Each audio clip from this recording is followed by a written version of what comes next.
Hello. That was the Mega Chad theme from Megabonk. I did it.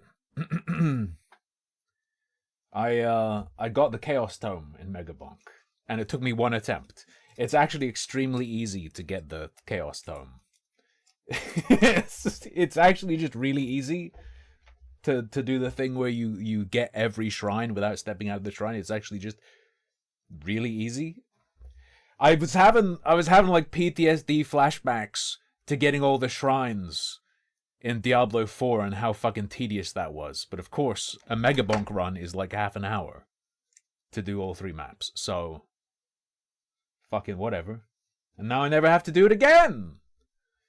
Woohoo. Woohoo. I'm still not gonna... Well, I'll probably get the gamer goggles incidentally by doing, like, you know, Kevin builds.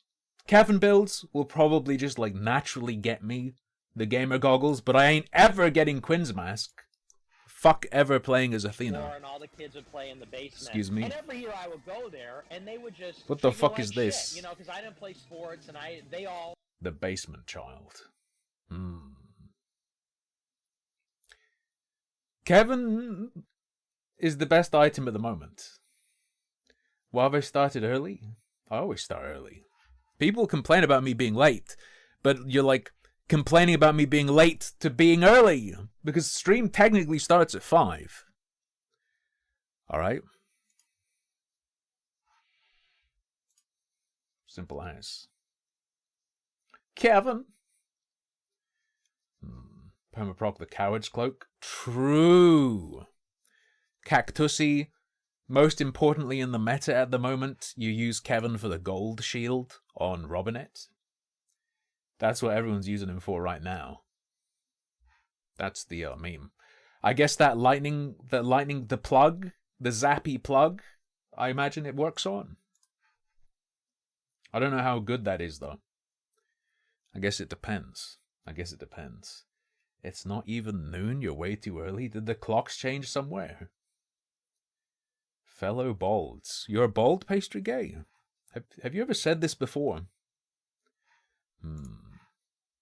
Got a couple videos I thought would be interesting to look at today. A couple recommendations that I missed. There's someone reviewing Matt Walsh's children's book. And there's a video called Webtoons Rape Problem. Now, I don't know if Webtoons is a person or if they mean the genre of, like, internet cartoons. No, it's a specific person, because there are also videos that are like Webtoons Worst Pregnancy Comic. Okay. I was gonna go out tomorrow. I was gonna go and have a nice day tomorrow, but I think, as I told you, we've got a leak. There's a leak that's either under our house or is coming from our neighbors. And we were gonna have someone dig up the floor after we got back from Japan, because the company we were gonna use was busy, but they called us and were like, hey, we finished the job early, we can come around tomorrow. So tomorrow my shit's gonna be all dug up. Still gonna go out on Thursday, but it's disrupted my plans, and tomorrow's gonna be noisy as balls, I imagine. They're gonna dig up all the concrete, see if there's a leak in the pipe. Fun! Yay! Oh. I guess Webtoon's a platform then. Gas leak? No, water leak. Simple as. Interrupted your fireside reading of pregnancy webcomics. There probably are enough of them that they count as a subcategory or genre, right?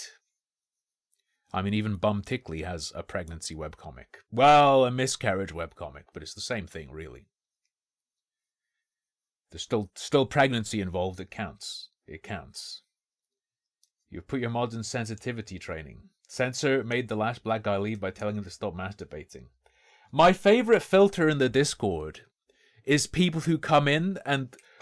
over the years, I've been complained. Well, there was a period where there was reason to complain about the mod. But over the last couple years, I've had people coming to me and telling me about, like, you know, you need to get a grip on your mod, or your mod is punishing me, or like saying stuff. It's like, I'm sure you know the problem with that. I'm sure you know the problem with someone having that issue. I've also once or twice seen people talking amongst themselves about how terrible, harmful opinions mods are. You can, if someone's a mod, you can see, right? I don't know how this happens. I don't understand how this happens. Yeah, but that's, you say to be fair, but this is people who were not there at that time. If someone in my Discord or in the chat says they are a mod, don't believe them. It's not true. You have hidden moderators. You pay Twitch to hide them. True. Secret. Am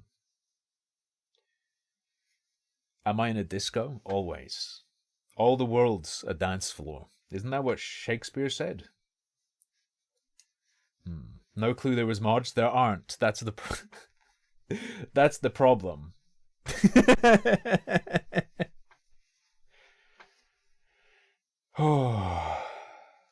The mods are in the walls. They're in the trees. I'm aware of the original quote. The joke is that I said it wrong.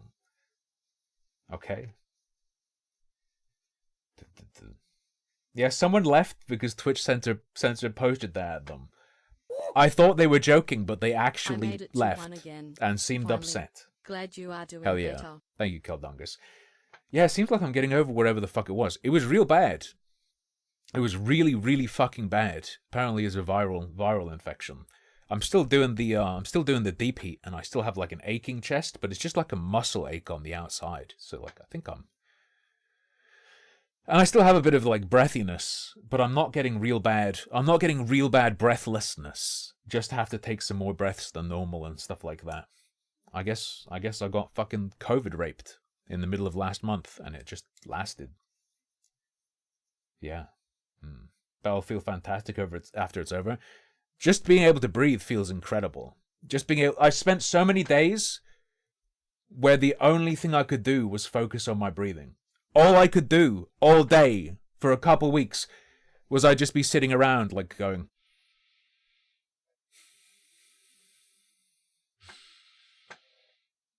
because my breathing was so fucked that like I couldn't do anything else because I was exhausted, and like it's crazy and horrible. Anyway, it's been 10 minutes. We can get cracking with whatever we want. I'm gonna get an Ekiben. I'm gonna go on the Shinkansen and eat my Ekiben at Shinagawa. I'll try and get one of the special train-shaped Ekiben and bring it home. I'm not going to go to Soapland, no. I'm not interested in that. Additionally, I don't think that's a place for foreigners. Would be my guess. Go to a host bar and talk to them? I'm alright, thanks. Record an interview. I imagine that would cost a lot. Not Japanese enough. Not in... Did you think I was Japanese? No, I'm an elf. We learned this. But Lucky Bee knows the Japanese. Me? My plan is, if anything goes wrong, just say sumimasen a lot. And when I want something, kore kudasai, kore.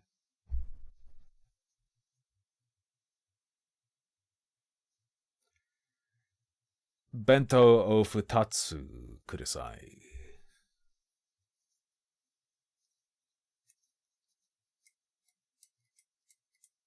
Bento o hitotsu kudasai. That's one, right? And futatsu is two?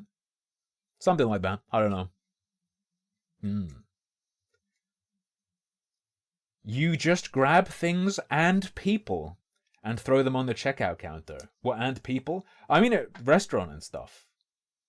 Speak English but racist? Actually true. What I've seen from Lucky Bee getting deep in the Japanese stuff.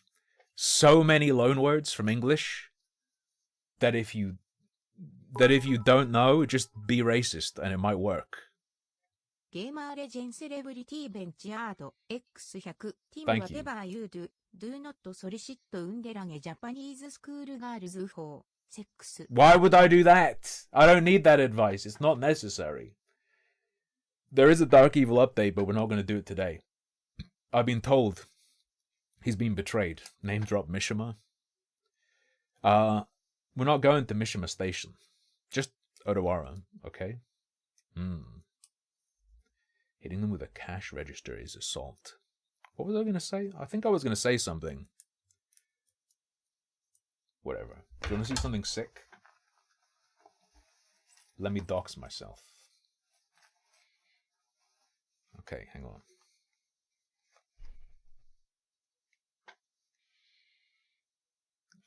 I've got one of these green boys. Hell yeah. Trisket, I think that one, I think the word that sounds like a slur is Chinese. I'm pretty sure. Japanese does have a word that sounds like that word, but I think is run in Japanese the one that sounds like the slur, or is that in Korean? Or is it both?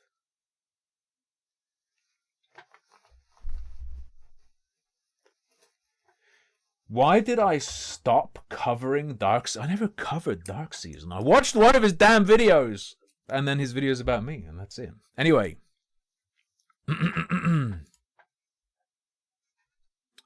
Johnny the Walrus is a children's book by Matt Walsh. And a lady who goes by Rachel Oates. Might even be her actual name, who knows. Published a video called Matt Walsh's Lazy, Hateful Children's Book. Sounds like my kind of story. Sounds like my kind of story, so let's see the review and see if I should buy it and enjoy it. Read it to my cat. Korean U is the slur. Walrus is just a slur for a fat vampire. I like that. That works. Yeah.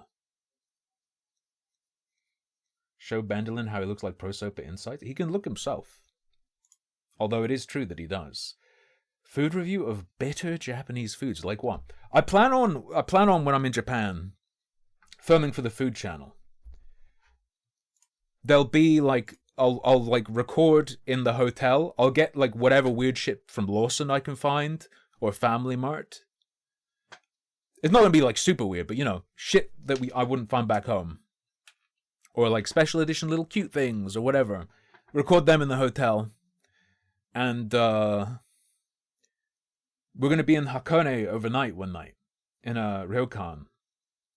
We splurged on that a bit. That was pretty expensive. But you get the kaiseki dinner and you get the like multi-course breakfast thing in the morning. I'll film that as well. Yeah, boy. You can eat a bear claw from a bear in Japan, i.e. not pastry. Okay, we'll see. We're gonna go to Mr. Donut. I feel like that's necessary. Light season. Am I bringing pink construction paper? I've already eaten shark. I ate shark in Iceland. No, I didn't. That's a lie. No, I did! Sorry, I'm skitzing out. Sorry, I ate fin whale, but I also ate fermented shark. I ate fermented shark. Yeah. Haukatl. Poisonous shark. The deer are free in the park. Yeah, but they're also aggressive, right? Because people feed them and they demand food, right? Where's that? That's in a particular place where the deer are roaming free. What's that place?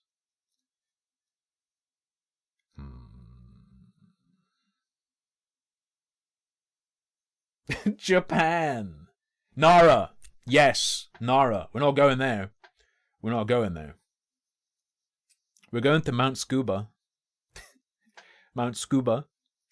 Eat some noodles at the top, maybe? Anyway.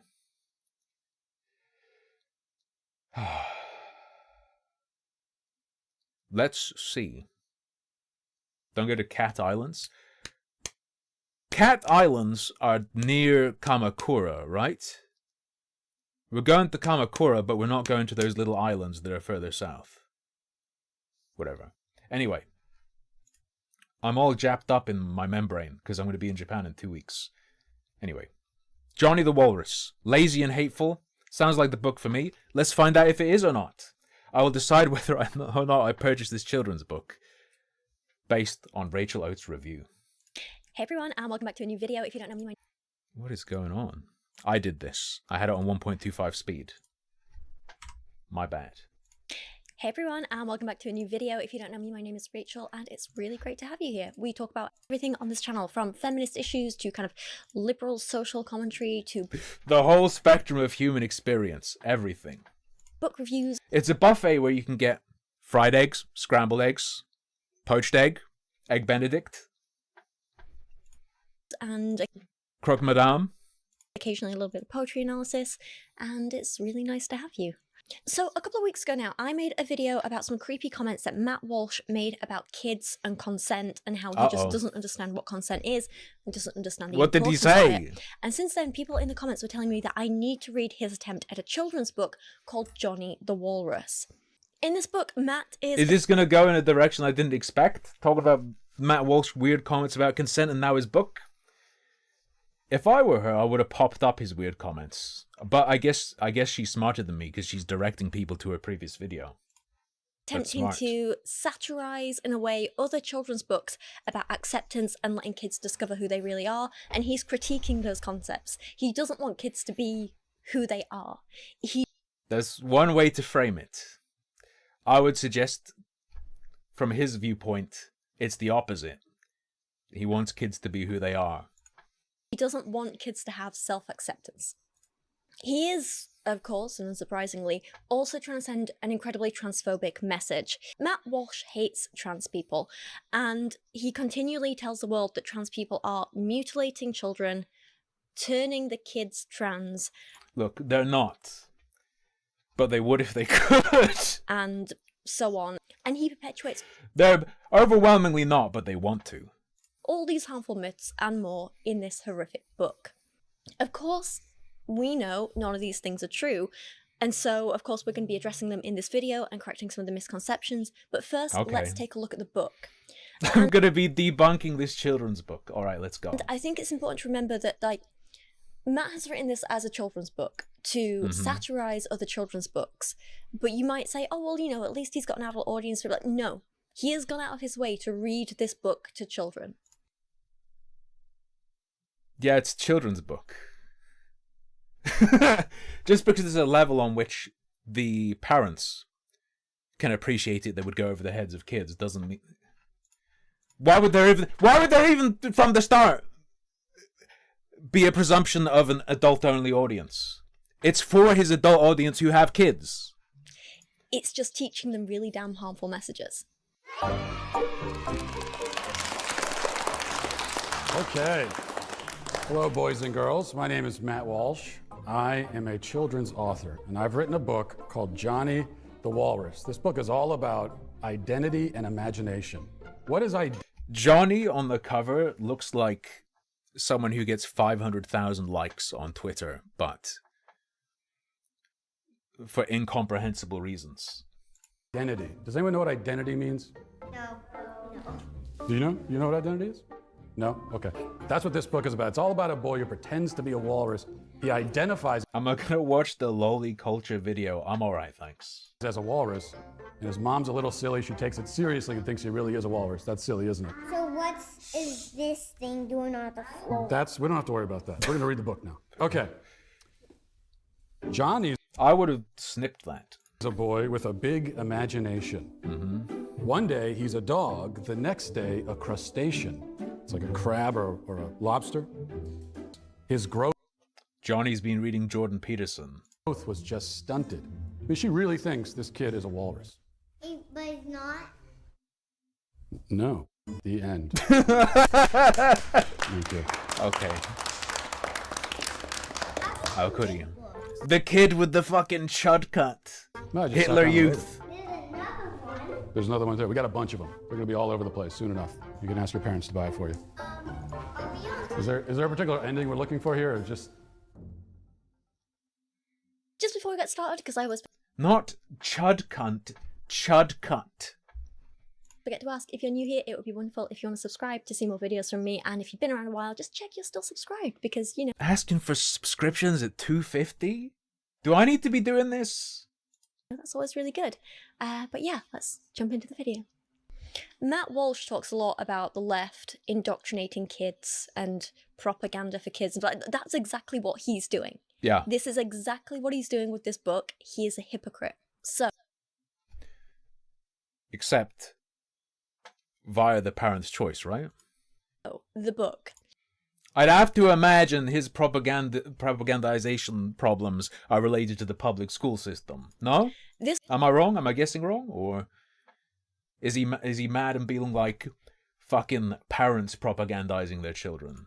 book is so poorly made and illustrated that I genuinely thought I downloaded the wrong version at first. I thought I downloaded the wrong book, I downloaded an earlier draft of it, something had gone wrong, but no, this is just genuinely how the book is. Now, the book is only available as like a board book, and I couldn't get that, so I downloaded a copy of it online that was like a scan of the book, and now the quality of the scan isn't great, so let's put that aside.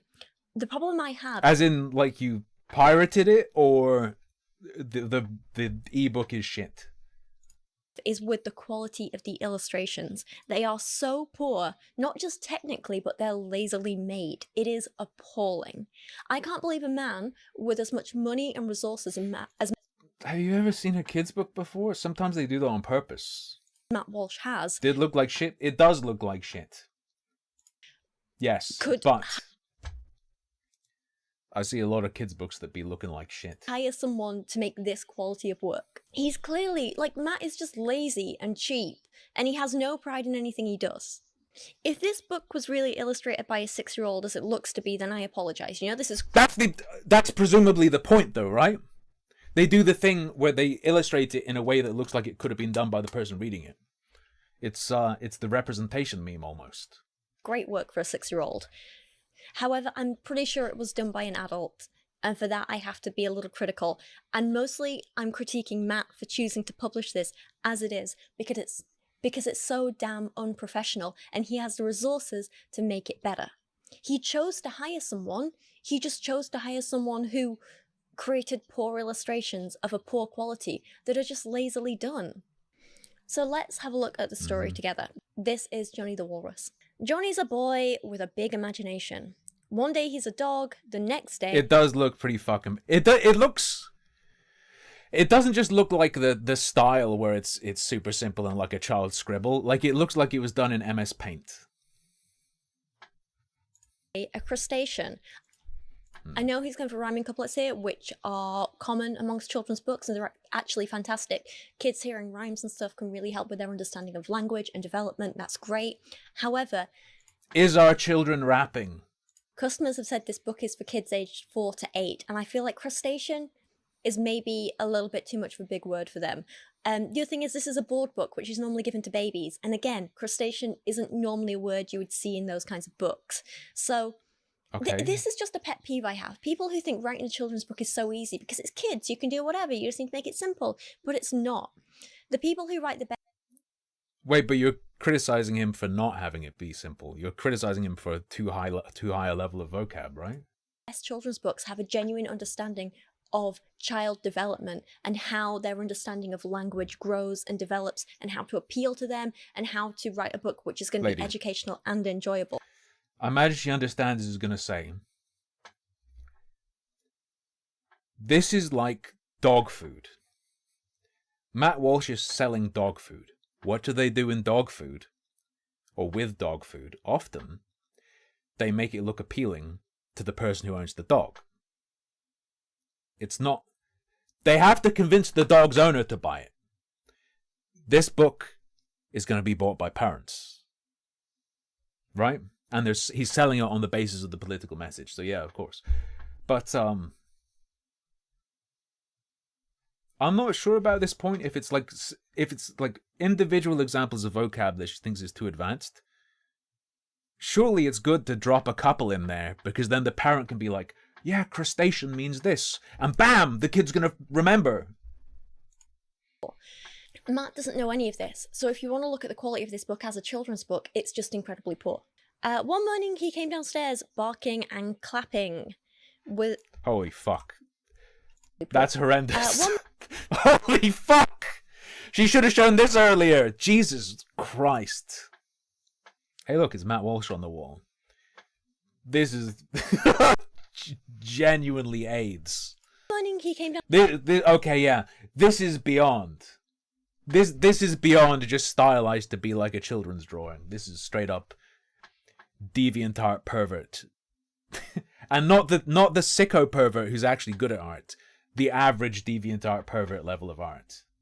Downstairs barking and clapping with wood spoons for tusks and sock fins a flapping. I'm Johnny the Walrus, he said with a roar. The wood floor's my ocean, the carpet's my shore. Johnny's mum loves her son's make-believe time. You're Johnny the Walrus till you change your mind. And we see in the illustrations, for those of you just listening, that she takes a photo of her son on her phone and posts it on social Takes a photo of her son and puts it on the dark web.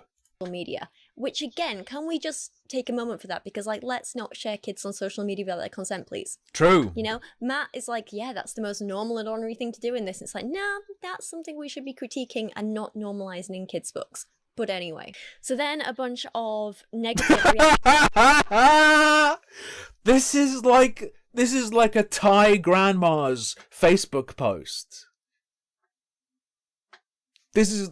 What the fuck? And angry faces and thumbs down start appearing on the mum's phone. And Matt writes, but Johnny's mum's phone said it's not just pretend. Only a bigot would say that. How dare you offend? Okay, so let's take a proper break here to address what's happening so far. So in this, Matt is conveying a story in which a kid dresses up for fun for a game. He pretends to be an animal, a walrus. The mother thinks it's cute. Why are you summarizing the book for us? We just and then saw it. Damn liberals, as Matt wants to say, tries to force her and her son to make his costume a permanent identity. Of course, in this, dressing up as a walrus is meant to be an analogy for being trans, which is just offensive in so many ways. Can we not compare trans people? It's not quite. It's not quite. Understand what he's saying. It would be analogous to a boy wearing a dress or a girl dressing like a boy. It's not about someone who's trans. It's not, because his point would be that they're not, right? And is every boy who puts on a dress trans? Is there a pressure to view them that way, though? Implicitly here in the way she's talking about it, apparently unable to recognize that would be analogous. Yes. To animals, please. It's just, I think that's the bare minimum we can do, right? But other than just that, for one, being transgender is not just dressing up as something or someone, and most trans people are not trans because other people have told them they're trans or forced them in. But can a kid? You're being the person he's talking about. Could a kid just dress up? They could, couldn't they? Into it, and this includes kids. You cannot tell another person they are trans or not. You cannot force a person to be trans or not. Other people cannot decide for an individual what gender they are, and that includes... You can convince a kid though, right? Can you not? Of course you could. Children. Matt seems certain that kids are all... Timmy the Turtle. I think this is... The problem is, Devious, I think this is significantly better than the art in the book. I think this is a lot better than the art in the book.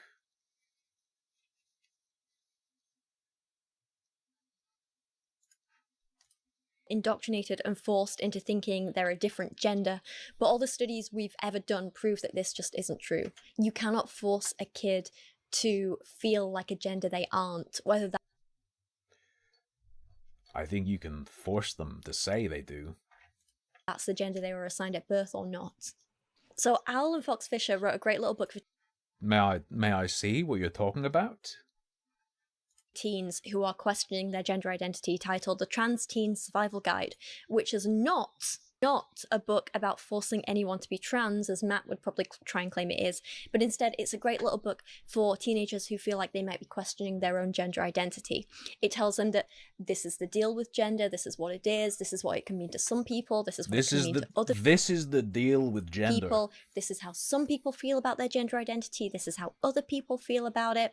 Everyone has a different experience. Yapping. If you think you might be feeling a certain way, if you think you might be trans, if you think, you know, you're feeling this, this, and this, then here's how you can find help and support.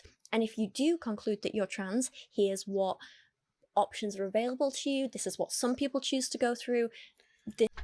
Now she's, if I listen correctly, talking about a book for what, teens or young teens, significantly different to presenting to a small child, the child of the target age of Matt Walsh's book.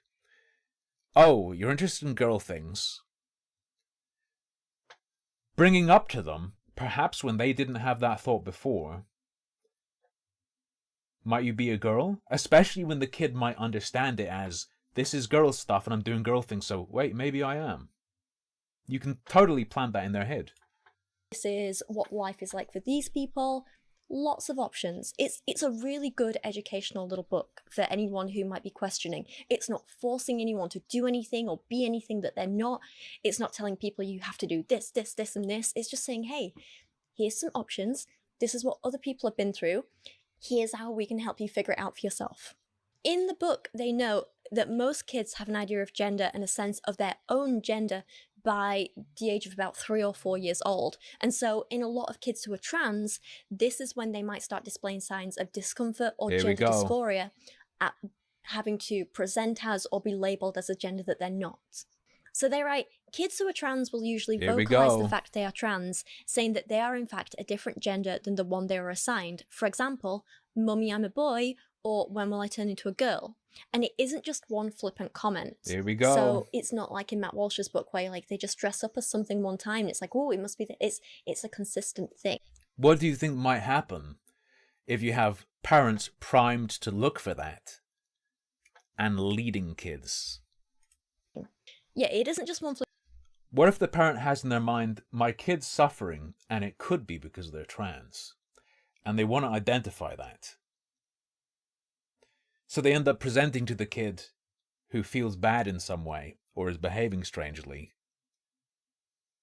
Maybe you're this. Are you this? Comment, they usually insist on this quite often and might even say that they want to cut their genitals off or wish they could grow certain things. It appears as a deep-rooted distress about themselves and their body that is quite persistent. This is way beyond a girl simply being a tomboy or a boy being a bit effeminate. It's about a deep inner sense of self that kids can feel. Why'd you skip? Often they also denounce the stereotypical clothing, toys, or expectations put upon them according to their assigned gender as a way to retaliate or send a message. Why did you skip over that? Because that's... If we're going to talk about Matt Walsh's book, the most important part of what you've brought up on screen. Parents with an eye out for, my kid might be trans if they do things that are opposite to gender expectations. Come on. Very strongly. And I'll say it again, this isn't about a kid playing dress up once or twice and then a mother saying, oh, this must mean X, Y, and Z. I'm going to force you to do this, this, and this. These kids usually display a level of discomfort or question their Okay, but does that scenario happen?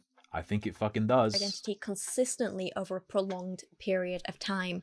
These kids don't necessarily know how to vocalize this. They don't know words like transgender. They just know this feels wrong.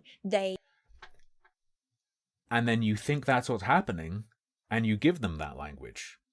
So they had nothing previously to articulate their distress, And then the only language they get is gender and transgenderism related language to express how they feel bad. What do you think they're going to start expressing?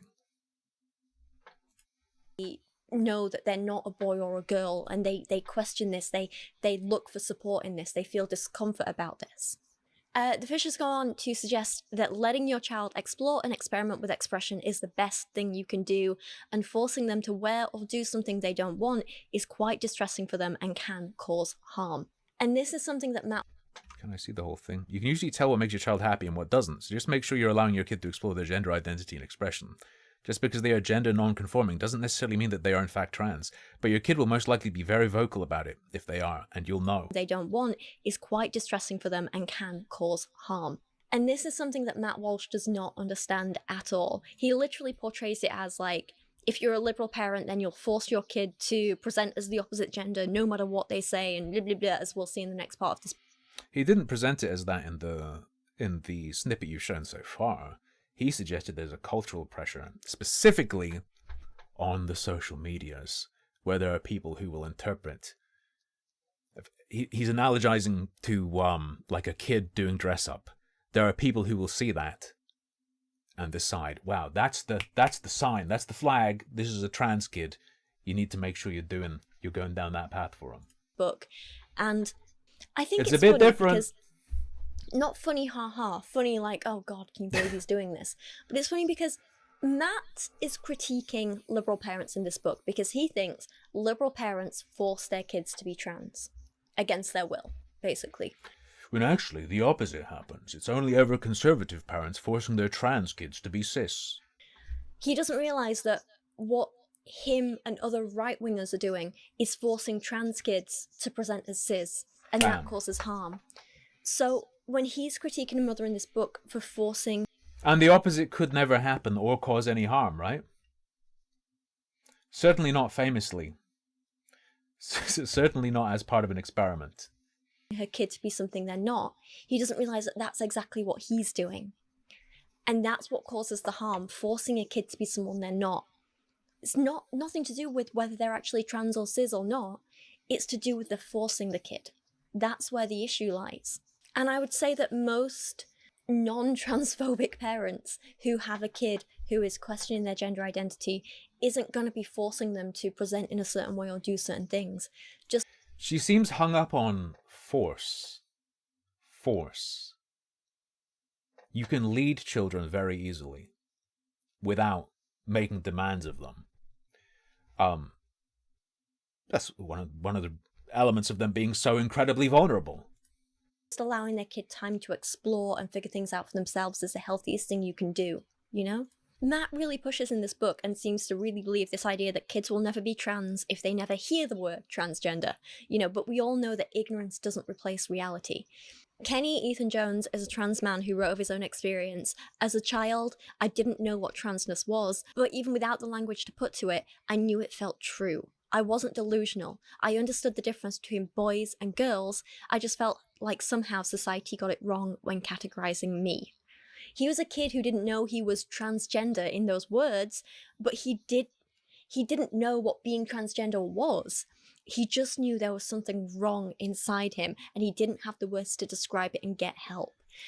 Now consider a child that doesn't feel that, but feels something, and the only words you give them are those words. And this is why education is so important for kids. Pretending something doesn't exist doesn't make it go away. Just because I don't know the species of a name of flower, for example, that doesn't stop it existing. Just because you don't know... I believe that's also Shakespeare, right? A species of flower by any other name would still exist. You have cancer, that doesn't mean it can't hurt you. Education is essential for getting... Now there's a good transgenderism analogy. People who need it. Kids might not know the word for what they're feeling, but just like cancer, even if they don't know what it is, it can still hurt them. Help and support. When we can put labels to things, when we have the language to express what we're feeling and thinking and who we are, that's how we get help and support and can be healthy and happy. Ignorance only hurts more people. To go back to Matt's book, we see a bunch of protesters. I think these are meant to be liberal protesters. They have posters saying things like, Yeah, clearly, he's talking about a broader cultural thing, not the mother directly. He's talking about parents being influenced to then influence their children. like, stop anti-walrusism, let Johnny transition, human walruses are real walruses, Johnny is a real walrus. And Matt writes, Mummy was told to take John for a checkup. You'll need to eat worms and to put on grey makeup, says the doctor, with pink hair. Because of course. The doctor goes on to say, the worms give you whiskers, the grey blends you in, and a simple procedure cuts feet into fins. And the doctor is holding a giant... I never watched Tusk, but I imagine it's something like this, right? massive bone saw. And again, if you're only listening to the audio of this, like, they've made the doctor big, scary, they've like used horror film lighting to light up their face and make them look creepy, and this is obviously a completely harmful representation of what hormone blockers, hormone replacement therapy, and even physical surgeries are. It's not like this at all. The greys, it seems it's meant to be like grey makeup to make him more walrusy. I think that's meant to represent... But Rachel, if the kid has this inbuilt feeling and they desperately want their bits gone, why are you concerned about the representation of these surgeries? Because to the kid, this won't make it scary for them if it's ingrained, if it's an ingrained need and they intrinsically understand it. Right? Why would you need to convince them that it's not scary to have their dick sliced off? like clothes and makeup and so on. The eating worms, I think, is obviously meant to be like a hormone replacement therapy analogy. This is all just such a misrepresentation of what it's actually like for trans kids. So I'll reiterate in this story. Johnny, the kid who is being forced to become a walrus, has never said he is a walrus. He has never expressed, I feel like a walrus, I want to be a walrus. But Rachel, that's just because he doesn't have the language for it, right? We need to help him. Just because he doesn't have the language for it doesn't mean we shouldn't help him, right? He was just playing a game of dress up. So this is not at all actually comparable to kids who are trans and say, I think I'm the wrong gender. She's comparing it to a subset of this kind of child, or a specific group, and ignoring that there's more than just what you're outlining. Gender, I think I'm a boy, a girl, I have no gender. You know what I mean? It's not even comparable. But let's say, for the sake of argument, that this was a book about a kid who said they were a walrus or transgender. Okay. Again, this is not what actual treatment for kids is like. Not even a little bit. This is not what care for trans kids is like. And I think it's dangerous to represent it in this way for a couple of reasons. Firstly, let's think about the innocent... Would they never discuss that possibility happening in the future? If a kid expressed desire to get rid of their fucking bits, would that not even be discussed? Kids reading this book or listening to Matt read it to them, and they won't understand what this is an analogy for. They won't understand that this is meant to be satirizing trans issues. Rachel, it's a book for very small children, targeted to parents who agree with Matt Walsh. They're going to have it read to them, and they're going to be guided by their parents. You don't need to just look at it in a vacuum.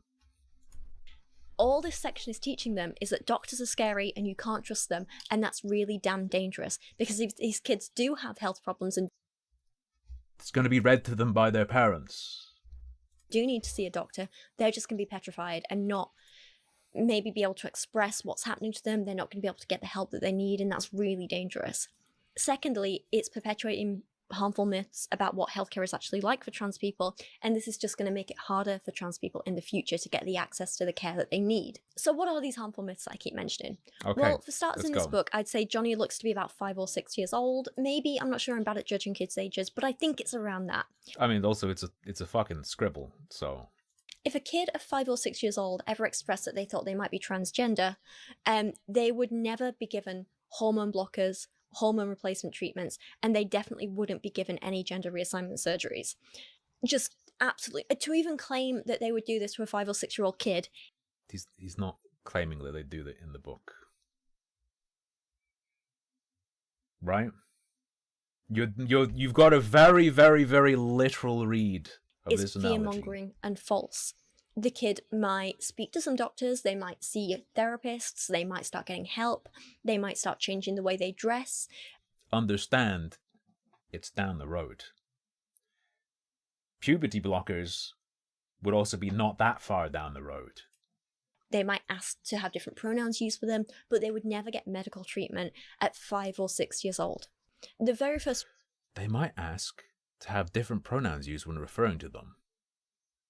That one's just one accurate to the book, no? treatment that any young person can have who expresses they might be transgender is generally hormone blockers, and these are never given to children until they've actually started puberty. This will be a different time for every individual, but usually...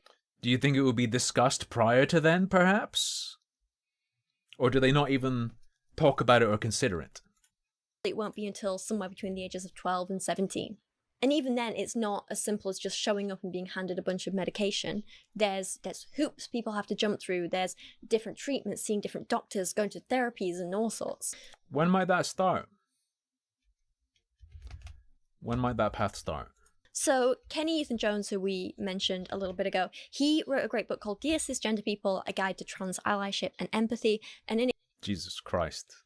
he wrote, there's a misconception in the media that the NHS is handing out meds to preteens all willy-nilly, but... The trans always complain and say, the NHS is hundosing me. Have you seen that? They're all like, I have to go on the black market because they're hundosing me. That's not the case. Even being prescribed puberty blockers, which happened the year before my diagnosis, was only granted to me because I'd become suicidal. Don't get me wrong, I'm pleased there are thorough checks in place. Is that how they learn to threaten to kill themselves to get stuff? Is that where it comes from? The NHS is training them? But I believe there is a safer way to assess someone's eligibility than the one I went through. It was emotionally torturous having to relive traumatic events in order to prove myself eligible for gender-affirming treatment. I was made to spew out my deepest pain over and over again. Owl and Fox Fisher write more about this and more about the actual... So what's being implicitly advocated for here? Lowered barrier? Lowered barrier? Need to say less to be accepted as that?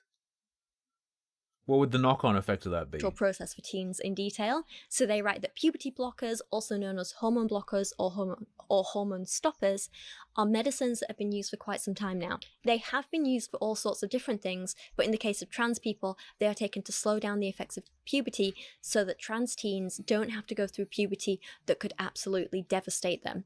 And I'll also say, puberty blockers and puberty stoppers are often given to cisgender kids as... Note.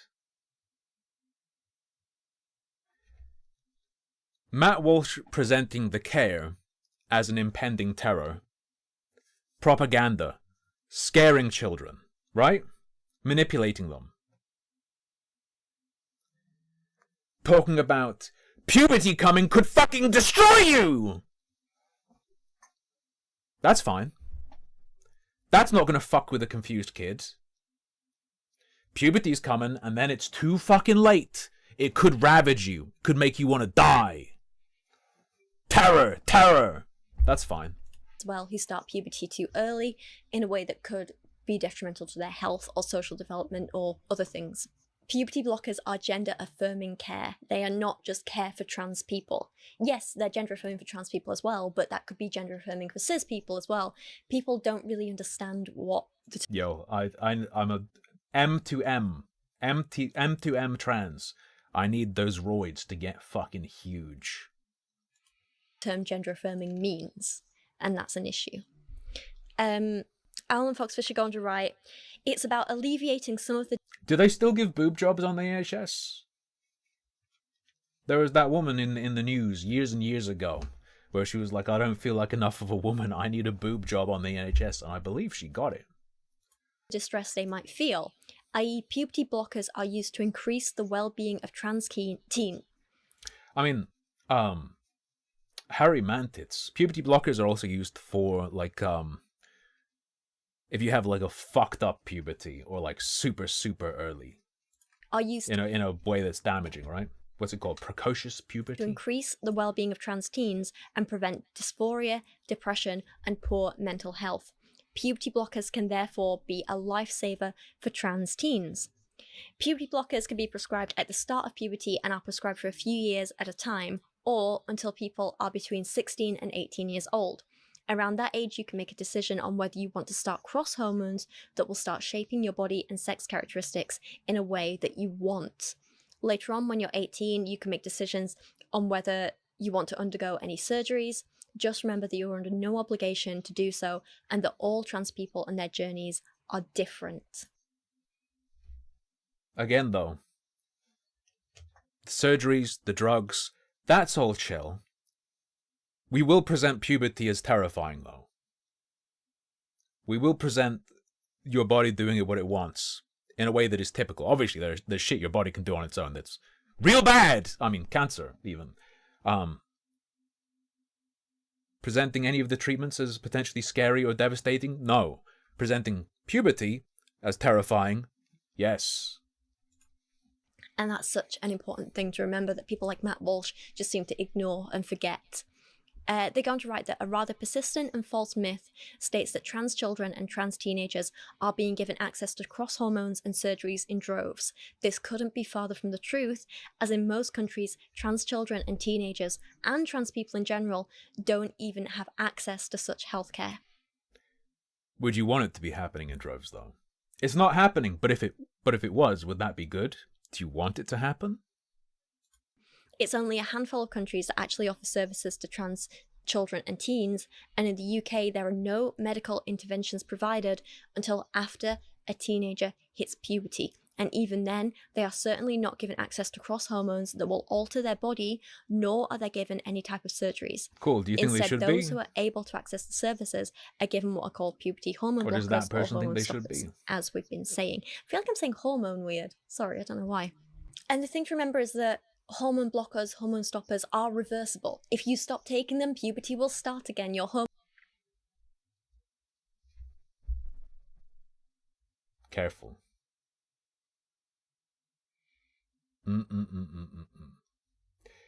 The impact they've had isn't reversible. You can take the block off, but you can't undo that it's been blocked for that amount of time, and that's going to have a continued effect. Oh, I didn't hear it, babe. I didn't hear it! I have my volume very low. I have my dial all low. I was listening.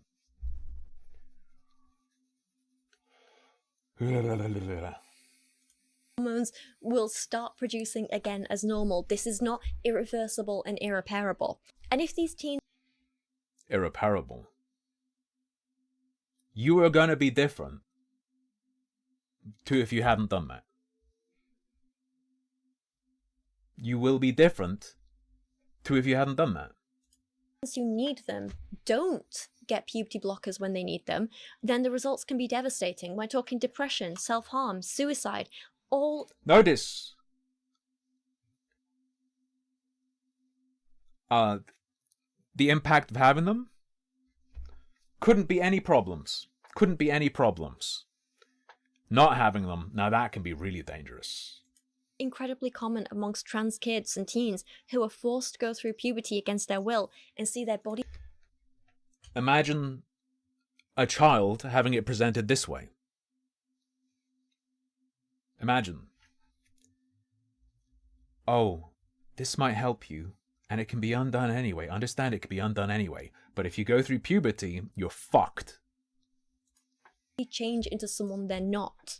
And like I say, if a teen is on puberty blockers for a while and realizes, you know what, actually, I'm not sure. Maybe I'm not trans, maybe I am, but I'm not ready to take this further. Maybe I just want to give myself a little more time or anything else like that. That is absolutely fine. They don't need to go and start any hormone replacement therapies. They can stop taking puberty blockers and puberty will proceed as biologically normal in their body. It's not cruel. It's not mutilating. It's not being forced on kids. It's simply allowing kids a chance to be who they Not necessarily forcing it down their throats, but the thing with kids is you don't have to force them. really are and explore their gender identity for themselves. If you force a kid to go through puberty that they don't want, that can result in permanent changes to the body that can cause lifelong dysphoria. Allowing a teen to have puberty blockers is saying, hey, we're going to put a pause on this until you're ready to decide what you want. Do you want these characteristics? Ooh, yeah. Not giving a kid drugs is forcing them to do something. Giving the child drugs is allowing them freedom. Or these characteristics. How do you want your body to look and feel and be? We're going to give you time to mature, to grow up, to think about this, and then you can decide when you're older. But we're not going to allow This is like an argument for putting everyone on puberty blockers. Permanent changes to happen that will be irreversible. That's what puberty blockers do. They stop irreversible body changes happening. And most teens who take puberty blockers actually find it so helpful. So this is just one example from the Fisher's book of a 15-year-old boy called Michael who writes, I started hormone blockers when I was 14, just over a year after my first appointment with the doctors he saw. I was already 5 years into puberty at that point, and so most of the changes had already occurred, but it relieved my constant stress about the situation worsening. The cessation of my periods was the best part, as they've always been excruciatingly painful for me, both mentally because of dysphoria and physically. Stop. Hold on. So this is a person who has physically agonized. They have like the bad periods, the real super bad ones. Is it possible that that's linked to their other feelings, that they have the super bad agonizing periods? Maybe they have, what is it, endometriosis or whatever? The fact that I no longer experience something that the vast That could feasibly cause one to wish they are not a chick, right? majority of girls in my year, but not the boys do, is often greatly comforting to me. And I just wish Matt would listen to these stories of actual trans kids and because that's the thing, I can sit here as a cis woman and be like, like, my opinion doesn't really matter, does it? What I'm here to do is lift up these voices of actual trans people who are speaking about this and talking about it and be like, listen to them. That's my job here. I did. It makes me question whether they're actually trans or not. But again, Matt won't listen to these people and he doesn't portray this in his book to carry I don't think these stories would convince him either. on. Johnny says, it's gross eating worms, Mum. They're also damn twitchy. Oh, dang twitchy, sorry. Wormones! With a G, because he's a kid. Wood spoons kinda hurt and the makeup is itchy. Would she have a problem with this book if it were an analogy for letting the kid go through puberty? What if it was flipped and the mom was keeping... What if it was like... Johnny said he wanted to be a walrus and everyone was saying no, and the wormones were on a shelf and he couldn't get them, and he was stuck becoming a non-walrus and he was fucked up by that. So again, I'm going to say, Would that clearly be this okay? is not the kid's choice. This is not what he wants. It's been forced upon him. So this is not a good analogy for trans By what kids mechanism? at all. It's not an analogy for trans kids. You misunderstood. It's about the cultural situation and the pressures applied and the broader cultural understanding. There 100% are people who decide if a kid has these signs, they are trans. Something means you are trans. You can say, no, it doesn't mean that. Correct. But that force exists. Anything, this is more of an analogy for trans kids being forced to present as cis. You know what I mean? The book goes on, and Matt writes, deep down, Johnny's mum knew something was wrong, but she felt so much pressure, she just went along. There we go. Do you understand what you're reading now? The internet people knew just what to do, and Mummy was told to take John to the... Like, don't pretend there are not retarded parents. Don't pretend even for a second that there aren't these freaks online and that there aren't parents who listen to them. The zoo. When Johnny arrived, the walruses grunted. My boy's a real walrus. His growth was just stunted. The zookeeper thought, what's she talking about? And then the zookeeper in real life is actually the cleaner of the women's toilets. Says, Mom, that's just a boy with wood spoons in his mouth. The mum says, but if I believe that, they'll say I'm phobic. And the zookeeper says, protecting your son, Ma'am, that's what's most heroic. And I did have to laugh at Matt Walsh basing the zookeeper character's look off himself. He's so like, this is just a self-insert for him, like, oh, I'm gonna be the hero of this story. It's true, you got him there. But it's also kind of weird because at the start of the book, I believe Matt Walsh was in one of the family photos as well. It's very silly. That said, this is the one good page if you rip it out of the book and leave it alone. Just stand alone. This is the one page in the book you need to protect your son from puberty instead. That's actually good. Protecting your child is what's most heroic. That's a great sentiment, and I completely agree with it. You just shouldn't listen to anything Matt Walsh says in order to do this, because this book is not about protecting kids. He's not about protecting kids. He doesn't even care about kids' consent. Stop. If some freaks online are convincing a woman that because her kid dressed up, they must be trans and you have to lead them down that path, you'd be against that, yeah? Right? Surely. Matt is not protecting children. Matt is forcing children to be something that he wants them to be, against their will, often. And that's not heroic. That's not protecting them. Protecting your child does not mean forcing a gender identity upon them, whether this is the one they're assigned at birth or not. Protecting them means allowing them the freedom to figure out for themselves who they are, while you offer your love and support and don't allow other people to. And drugs. Even if not right then, teaching about the drugs, protecting them from horrifying puberty, right? Bully and oppress them. That's what protecting your kid is. That's what being heroic is. That's what being a decent parent is. As the Trans Teen Survival Guide says, not being able to express yourself and be your authentic self can be extremely traumatizing for trans kids, and they really need support. Trans kids who don't get support end up feeling very distressed and depressed and might develop other mental health issues or even try to take their own lives. Without wanting to sound too serious or dramatic, it really is a matter of life and death for trans people. It's really a matter of wanting to do this or your kids will die. Puberty is terrifying.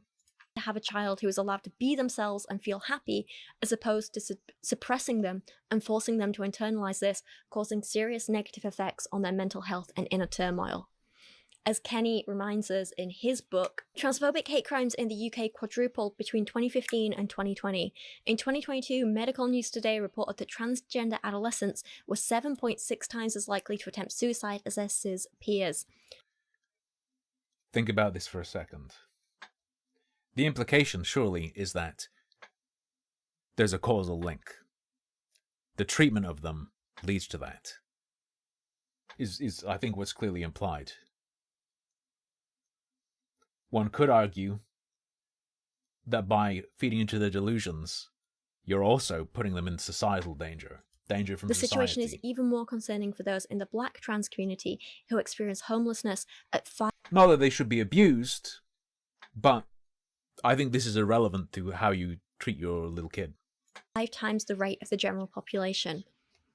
And I bring these up to point out that if people listen to Matt Walsh and force their kids to be people that they're not, then they may be literally driving their children to suicide, driving their children to homelessness, driving their children to pain and.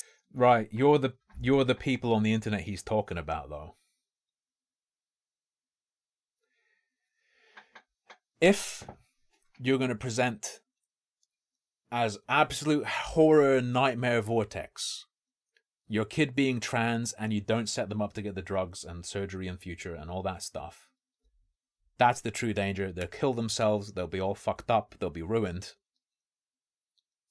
what do you think that will push some dumbass parent to do if they think there are signs their kid's trans? They're going to go, well, I think my kid's trans because of this. I really don't want them to kill themselves. I don't want this to happen. So I've got to make sure I'm doing the right thing. I'm scared. The parent will be scared that their kid is trans and then lead the kid down that path. Suffering and oppression at the hands of other people as well as themselves. It is that serious. And especially if they're fucking autistic or something, or they have what is it, alexithymia? Especially if there's someone who's struggling with more general feelings, you're convinced as a parent, oh, I think that, or you think they might be trans. You're scared of the consequences of not getting them trans healthcare.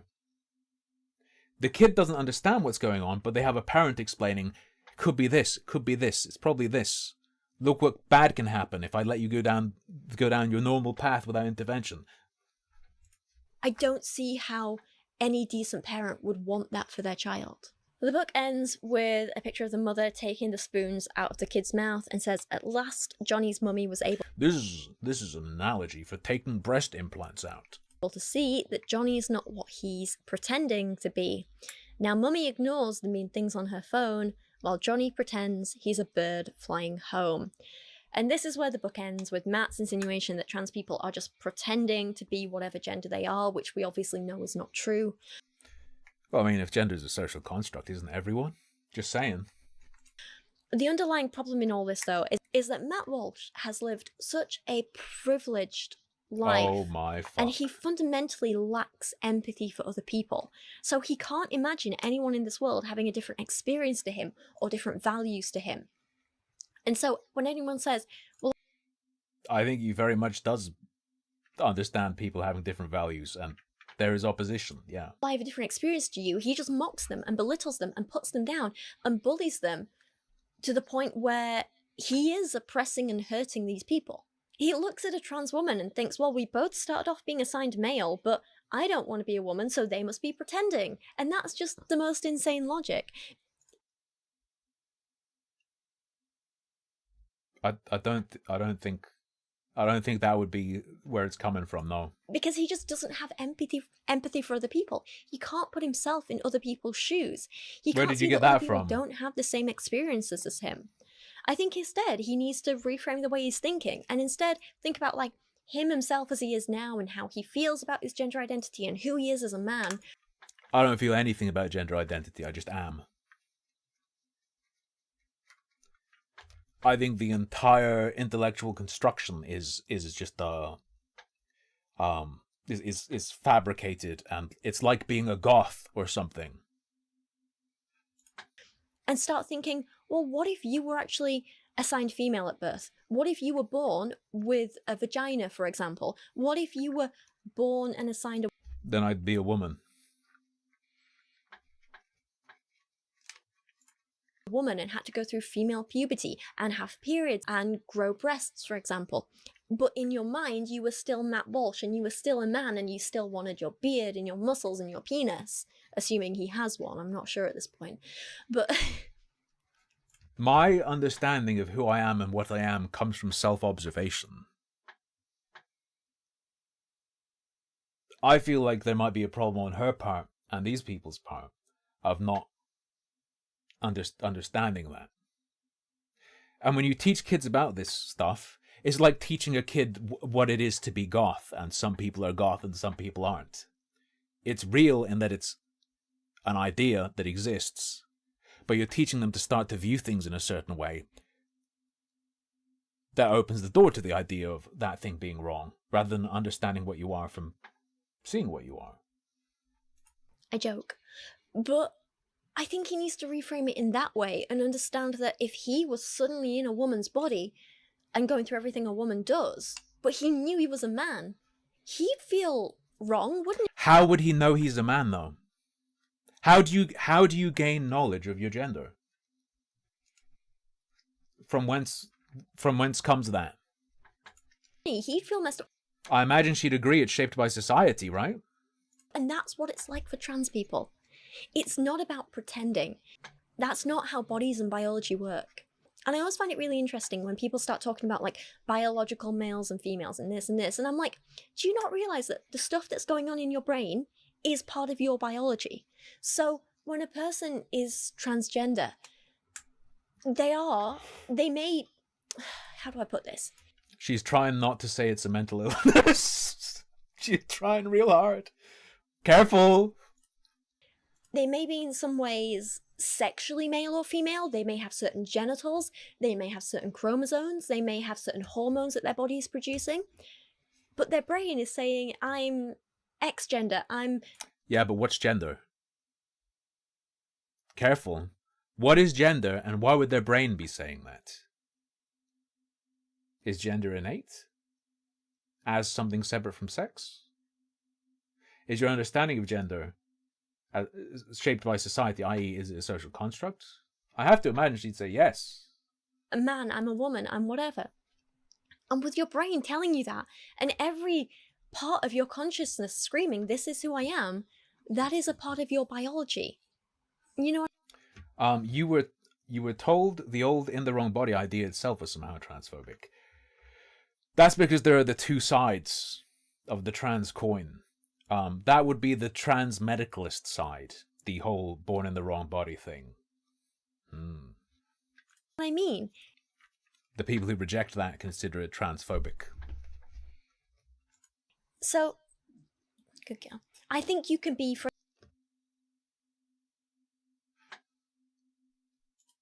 What? I think you can be, for example, biological. I mean, so, good girl.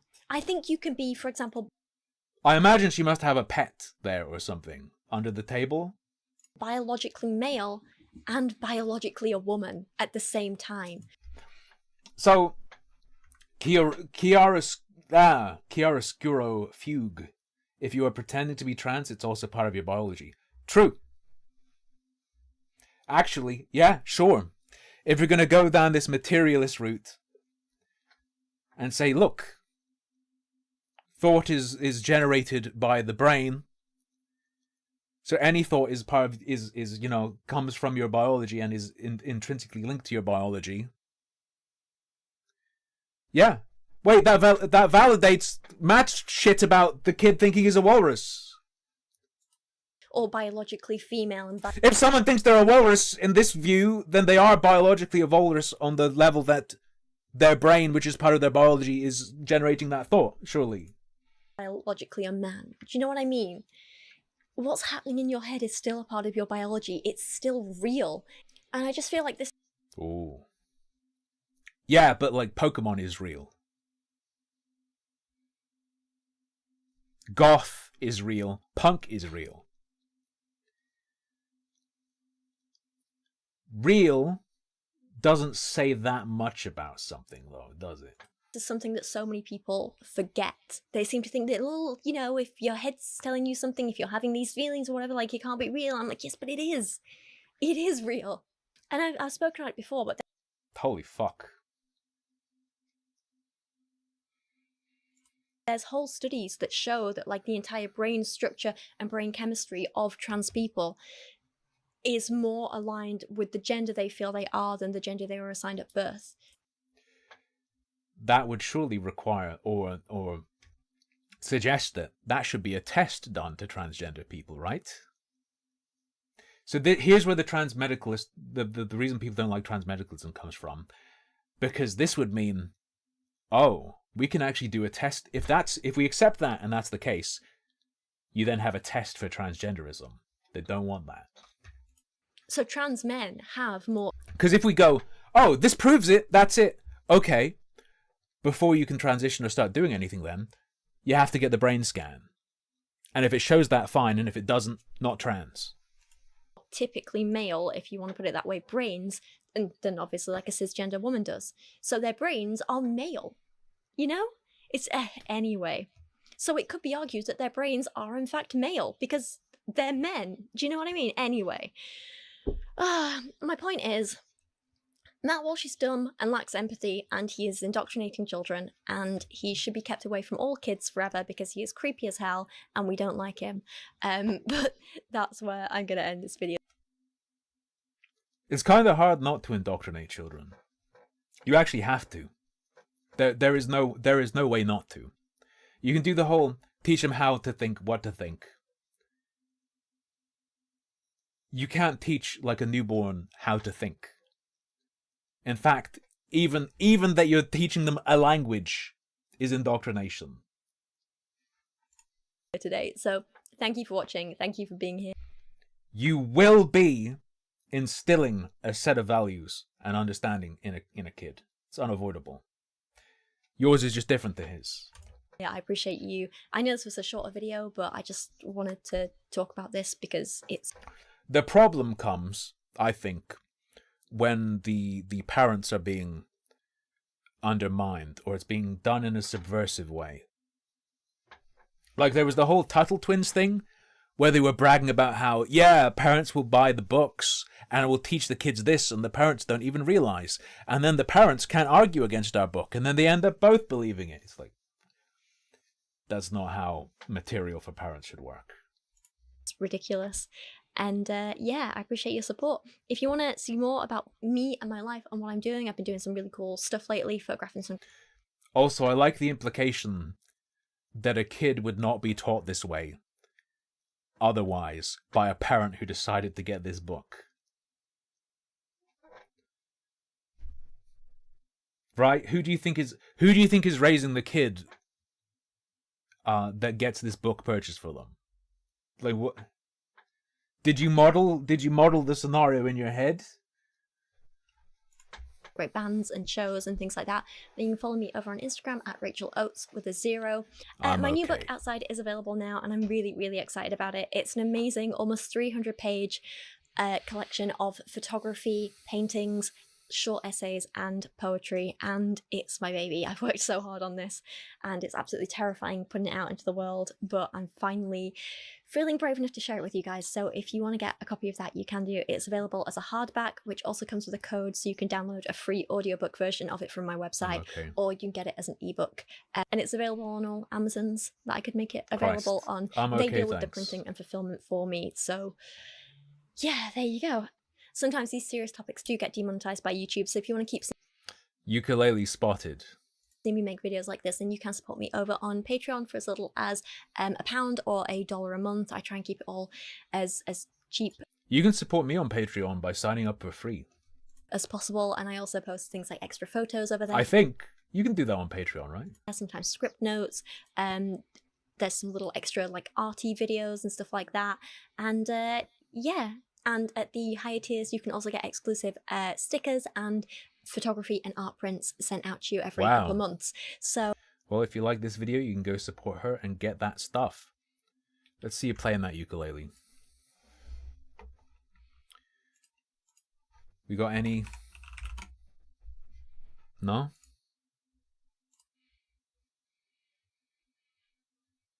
Can you play it? My poetry. Okay. Fun facts, hidden gems, channel highlights. Happy stuff, poetry, art, history. The transformed wife. Okay. I'm not seeing any music playlists. Please, for the love of God, don't be room, as in womb, but it's a room.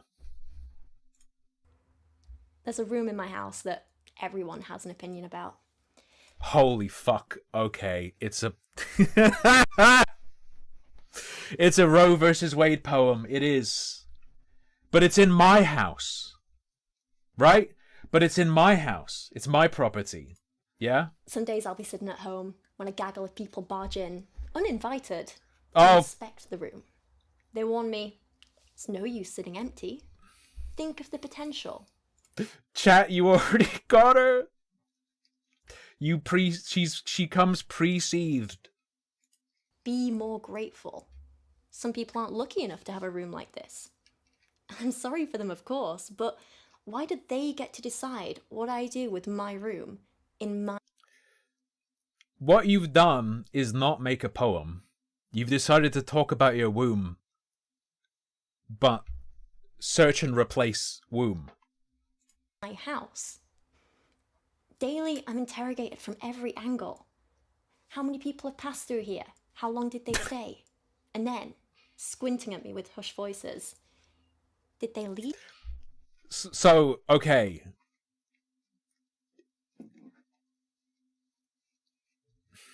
The metaphor makes it ambiguous as to whether or not they're talking about sexual partners or, like, having a mass number of abortions.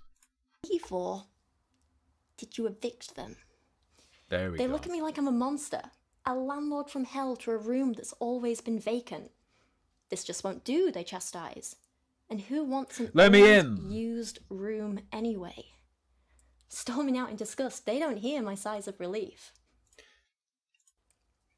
As the years go by, I place a padlock and chain around the room, only to have men in Now it's getting fucking kinky. suits show up with paper bolt cutters to tear it down. Men, women, and children saunter She had to say paper bolt cutters so that you understand she's talking about legislation. in with buckets of paint, ladders, hammers, and a measuring tape. They legislate to redecorate before, in their words, it Okay, she had to say legislate. She was like, now I need to make it really clear. gets too late. They tell me I need a minimum of 3 previous occupants and to marry a man who'll decide for me before they trust a silly little woman like me to place a lock on her own property.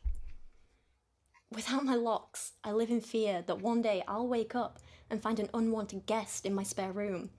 A plague or pest or strange dark mold will sneak in. At Jesus Christ. first so subtle I don't even notice, but quickly and quietly it will spread through the rest of my home, decaying and degrading as it goes. Now you make it... Lady, getting your tubes tied doesn't protect you from AIDS. I'm losing this metaphor. The neighbours pop round and tut at me as I'm Neighbors? Hang on, this... Okay.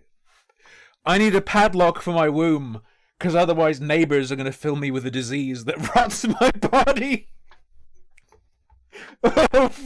Or furiously scrubbing maybe she is red-pilled. the walls until I bleed, and remind me that each life is precious and that they'd kill for a spore or 2 of their own. They don't realise that where they see pets and guests, I only see pain and pests, so unwelcome. I'd rather burn my home to the ground than keep them there. A friend of mine has a Hysterectomy. roommate who keeps her up all night and makes a lot of noise and leaves her stuff all over the house. And she often asks me, with bags under her eyes and pity on her face, and maybe just a quiet hint of envy in her voice, doesn't it get quiet, lonely, sad? Sure, you like the silence now, she warns, but what about the future? You'll change your mind. And I want to remind her that I didn't comment when she painted her walls bright pink or spent 3 months' wages on a new sofa or built 2 new extensions Hold before up. she paid off the first. Stop! Stop! Hang on, what is this a metaphor for? Did she get a fallopian tube extension? But I don't, because it's still not my business. There's a room in my house, and sometimes it feels like everyone's voice is louder than mine. But The when I'm quivering. alone, I can sit in that room and enjoy it, appreciate it. If we're gonna go like weirdo sicko mode and with poems, can I do the like autism version of going sicko mode? Is it other people's business if you engineer an embryo that will be able to spread AIDS by breathing, and you're growing that in your womb? Can other people stop you? Or do they have to let it happen because it's in your womb? Like if you create a bioweapon and grow it inside yourself? Really get to know it.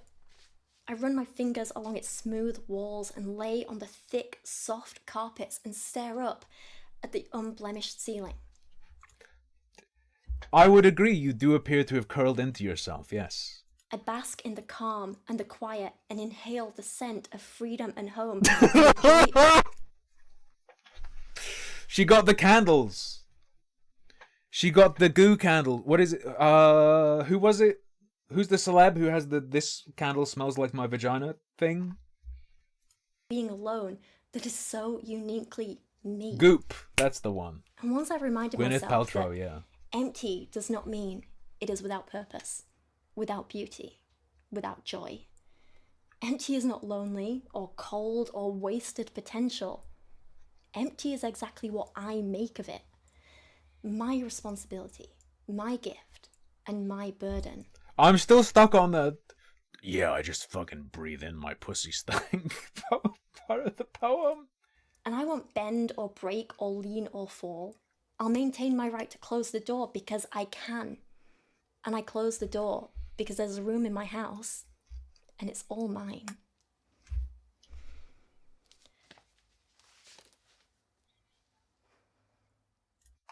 Kind of ruins it when you indicate to the cameraman that you're done and that you're happy with the take. Makes me wonder, how many times did you do that?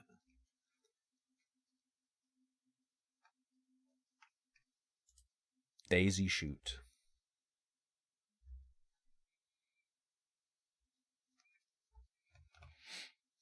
This shows not all YouTube poetry has to be trash. Holy fuck. When people put work and effort into their art, it can be good and meaningful. What a beautiful poem, Rachel.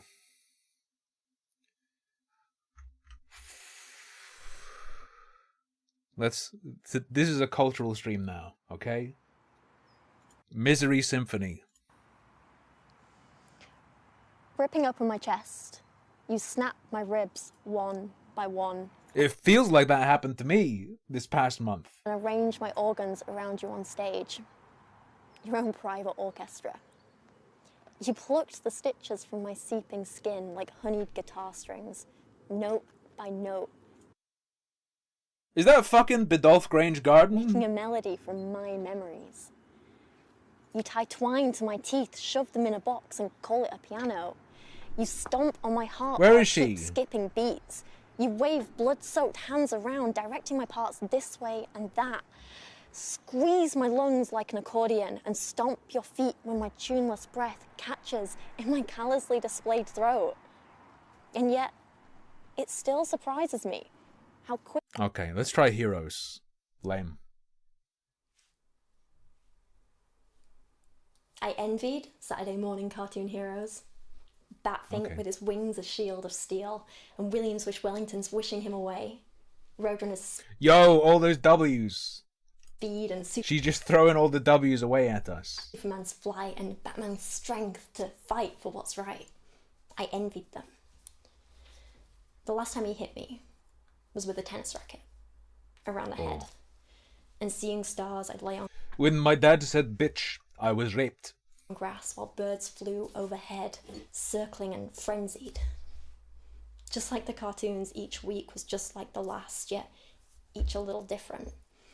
And I soon learned I couldn't just jump straight back up like the heroes I envied. That day, the last day, I thought back to each time his hand would swap my flesh so hard it would pulse and the skin would raise and swell and smart in the shape of his adult palm. Oh. I never grew my wings of no. steel or learnt what justice really was. Oh The no. bruises fade but never heal. 100% raped. And maybe that's why I still feel helpless. 15 years or more have passed, and I find myself once more laying on a dirty floor, wishing for Batman to burst Once more, laying on a dirty floor. Quote the Raven, nevermore. through the door or drop in from the shadows overhead as I let another man bruise and beat and batter me. Because for all I know, At the chip shop. that's just how men Deep love. fried. That smirk! Look at the smirk.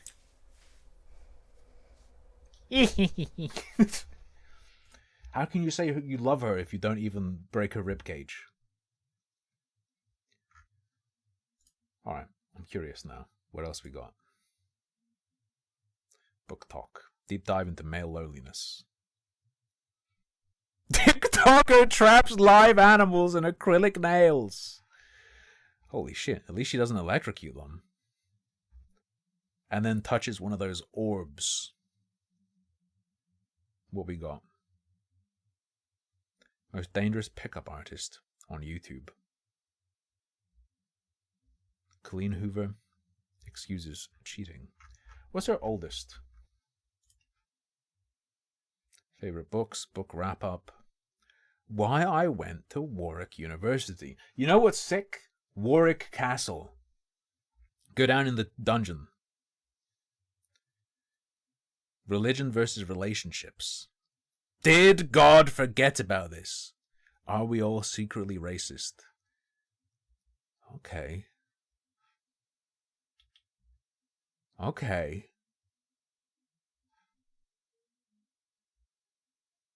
Why I dislike psychics. Well, they don't need to watch it, do they? What do we have? Am I a bad person? Oh, what have we found here? This is like a time capsule. But 8 years ago, she was already late as fuck. Let's talk about spiritual healing. The Death album. Let's talk about books. Reading hate comments. Okay. God, this video makes me uncomfortable. Gotta catch 'em young. Okay. Pro Anna. That's anorexia.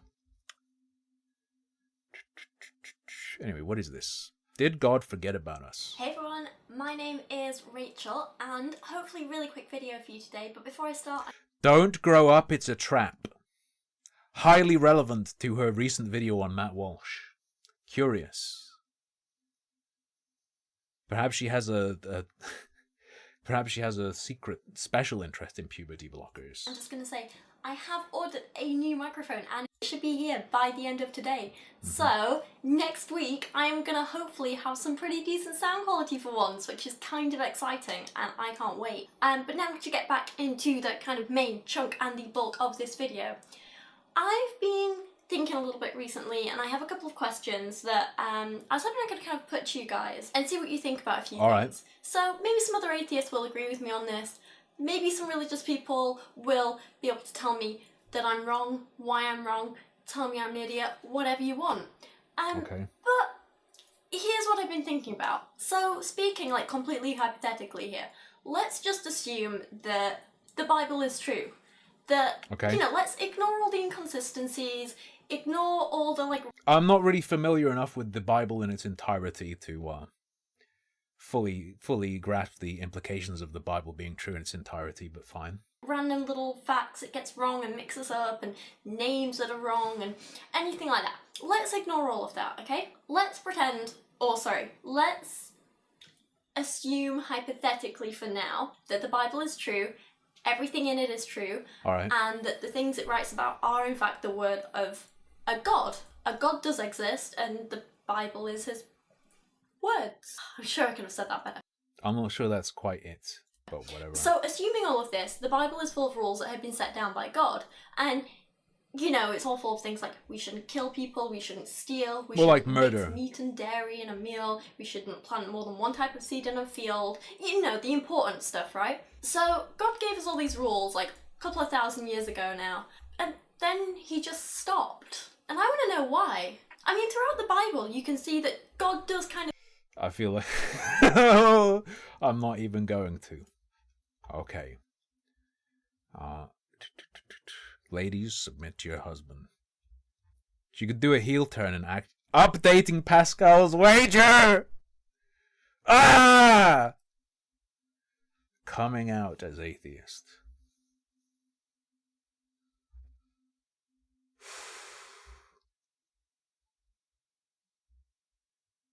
She likes psychics and religion.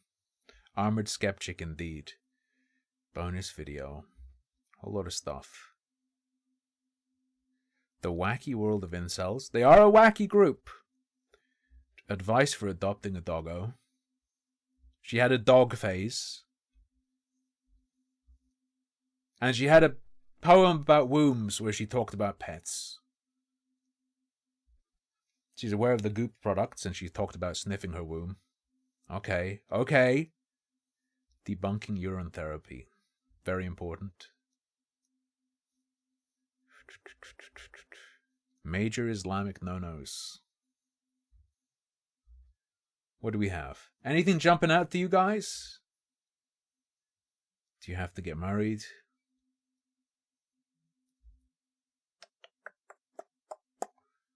I was asked to join a cult.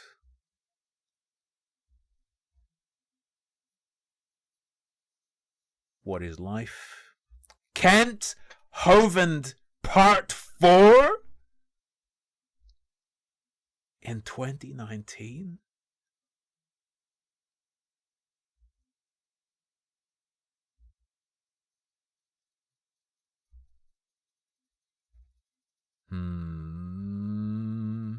It all seems like just classic generic atheism slop.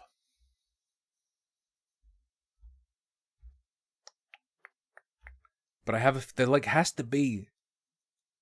This Instagram misogynist is a joke.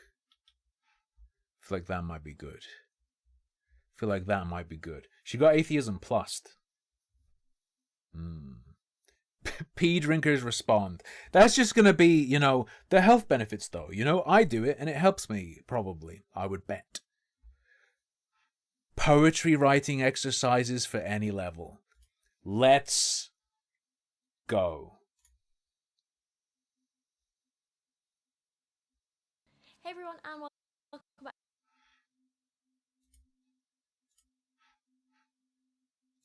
Or maybe not. Maybe the internet says no. To help improve your We're going to learn how to do poetry like her. Here we go. Hey everyone, and welcome back to another video. Today we are going to be talking about some cool little... Hang on. Welcome to... Hey everyone, and welcome back to another video. Today we are going to be talking about... Another video! I heard like Aina the video. Cool little prompts and tasks and techniques you can do to help improve your creative writing, in particular poetry, but really you can kind of use this for anything. A lot of people have told me over the last year in comments and emails and messages and everything that they want to write poetry but they don't always know where to start, or that they want to write poetry but they're struggling with writer's block, or I also get some people... Oh, it's not going to be demented. It's not going to be demented enough. Let's try this. Hey everyone, and welcome back to another video. Today we are going to be talking about two of my least Is she cosplaying Marilyn Manson? favorite things: fundamentalist Christians and anti-feminists. How is that even a thing? Misogynists. Let's just call them what they are. Today we are going to be looking at an Instagram account that one of you love. Hashtag BLM on this.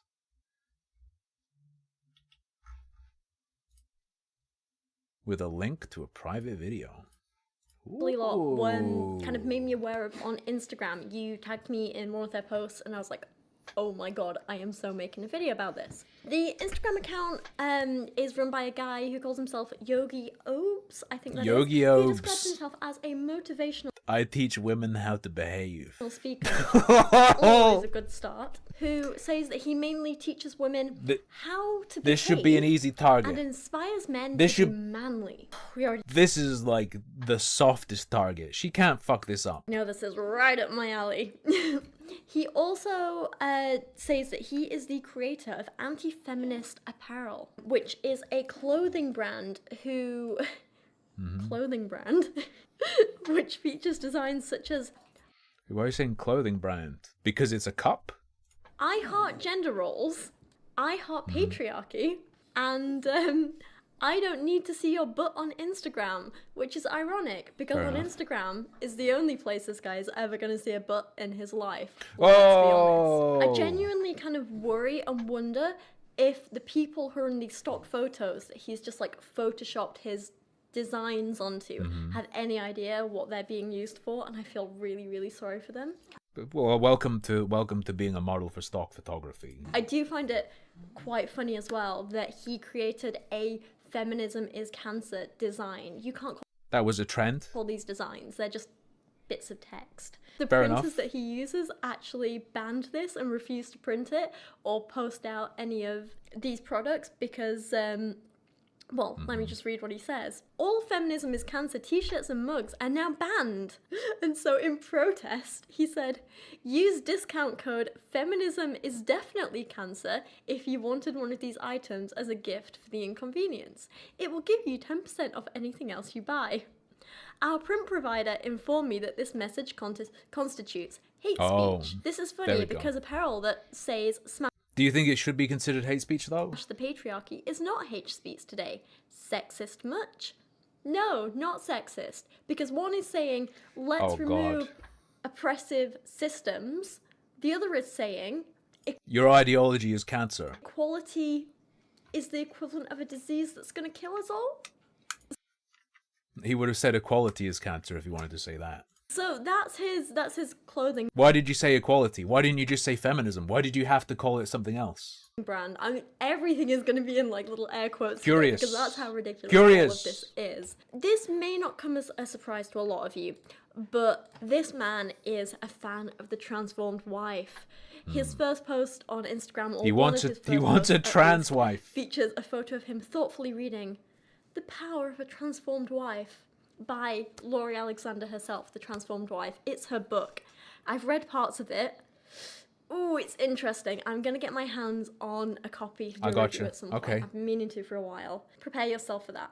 His caption for this post reads, I am reading The Power of a Transformed Wife, a book that is very much hated by see. feminazis and is littered by one-star reviews by people who have never read the book. I'm sure it's a Dementoid book, by the way. Kind of like my I imagine it is demented. podcast But right now. It's so funny. I love that he's trying to like insult people for kind of like finding his podcast bad. And if also, I love that he has a photographic evidence that he can read. in the face of criticism all you can do is throw stupid names like feminazi at people, maybe they have some valid criticism. I don't know. I've not actually read the reviews for his podcast. Maybe he's right. Probably not. So he's like, it's littered with one-star reviews by people who've never read the book. That means it's going to be good. So ridiculous.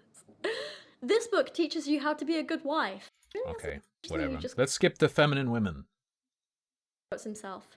Feminine women like being possessed by a strong man. Now I don't quite get this obsession with like feminine They do like they do like a bit of demonology. women. He means like the spirit goes into them. It seems to be a thing. It's like you're not a real woman unless you're feminine, which we all know is absolute crap. But here's the thing. I do actually count myself as quite a feminine woman, you know. I like my girly clothes. I like my pretty dresses. And I I like don't my even makeup. believe in demonic You know, men who if can we're possess gonna me. go in terms of appearance and also in how I act in a lot of ways. Yeah, sometimes maybe I'm a little more towards the masculine side, but on the whole, I would define myself as feminine. Yeah. Weirdly though, I don't see myself as a possession. So maybe this guy's wrong. Here he posts, God, You didn't say you wouldn't like it though. this is such You an didn't say- inspirational photo. I can't get over this. What the fuck have is you that? seen a more perfect man? Look at him. Average looks, average body, but the way he's staring so intently at the camera. Oh, that's Staring a into your real soul. man right there. Look how angry he looks. He's not going to listen to any women.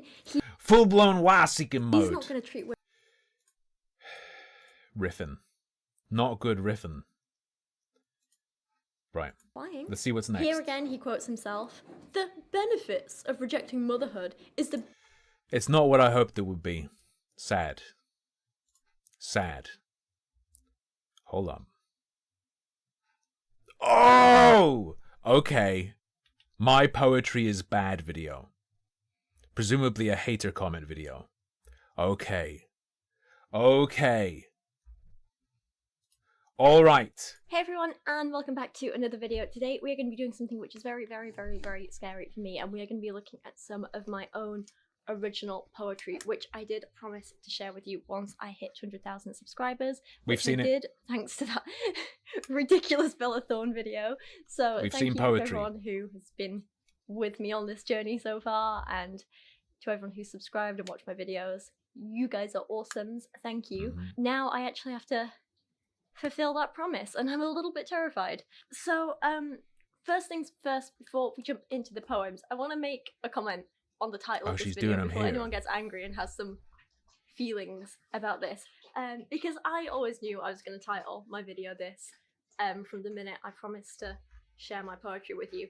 It's not a fish for compliments or anything like that. Okay. It's just, I feel like if I'm willing to use titles Good. like this for other people's work, then I need to be prepared to hear it about my own as well. Fair enough. I also think Fair it's enough. appropriate because all this work I'm sharing with you today, Christ, I hope that doesn't mean it's 33 they're minutes all of poetry. works in work in Holy progress. fuck it, Works fuck in we're not.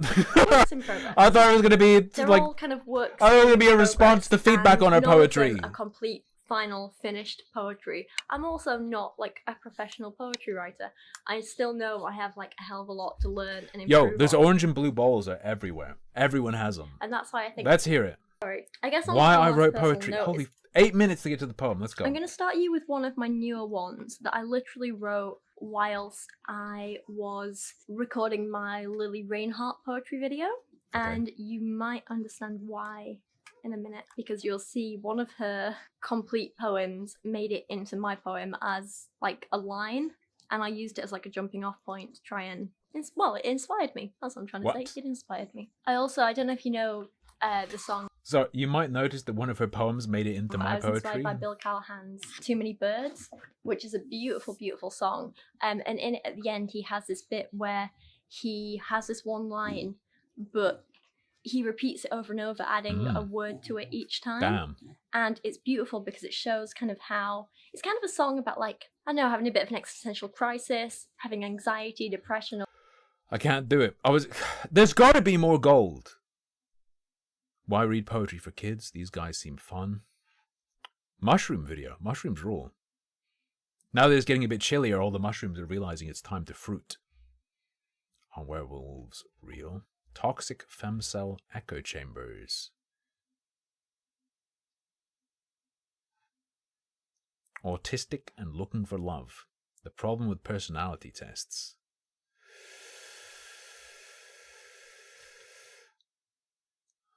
Okay.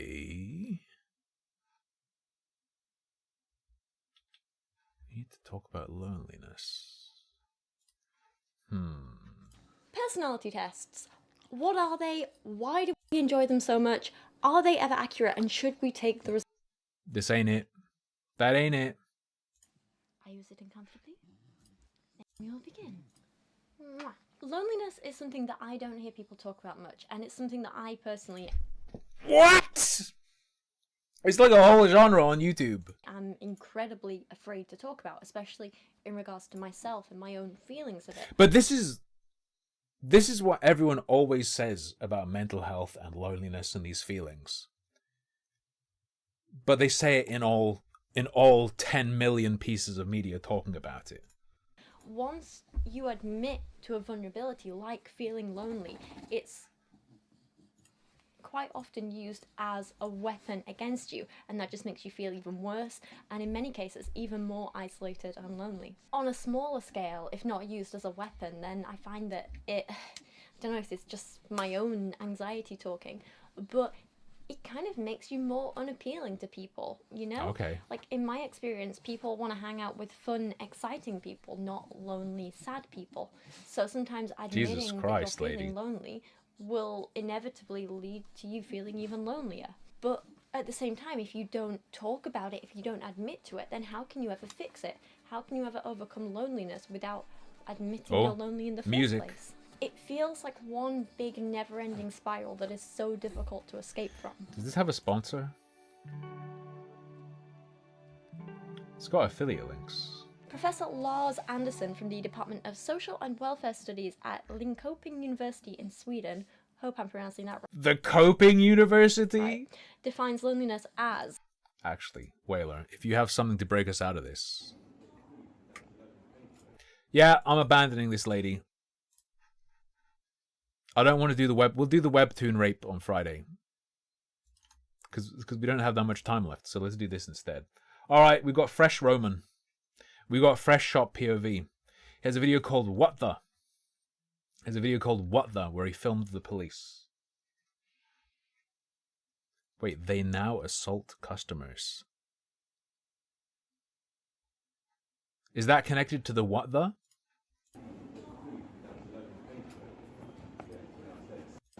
Look, I thought we found a quality vein with that lady. I thought she'd have more good stuff after the poems. I was wrong, but you have to look. Fucking waving my drugs around. My jet, my Fallout jet. You say something? You say something?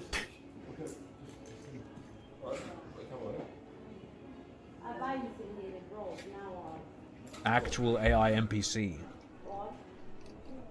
Not go nowhere. Well, I touch you. I'd love Leave to the have store you. now. I'd love to Leave have it. you. Move on. Get out the store now. Get out the store now. Get out the store now. Me, especially your friends. Get out the store now. Yeah? Leave it, yeah?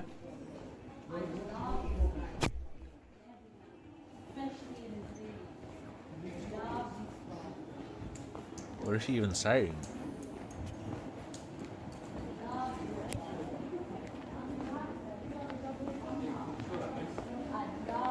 Leave the store now. Leave the store now. Get out the store now. Get out the store.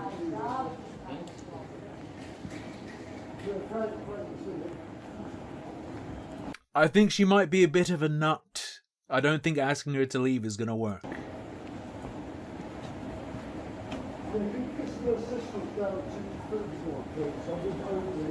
We're getting assistance. Roman on the ground. POV, you're Gollum.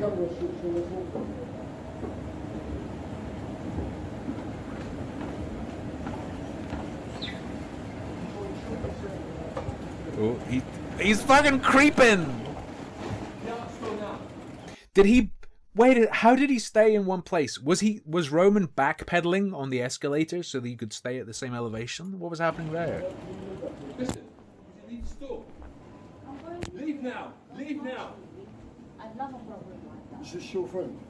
No, No. Leave the store, please. I don't friend idiot people like that, mate. Oh. I don't friend idiot people like that. Yeah? Go this way. This way. Just move along. Go on. Move along, yeah?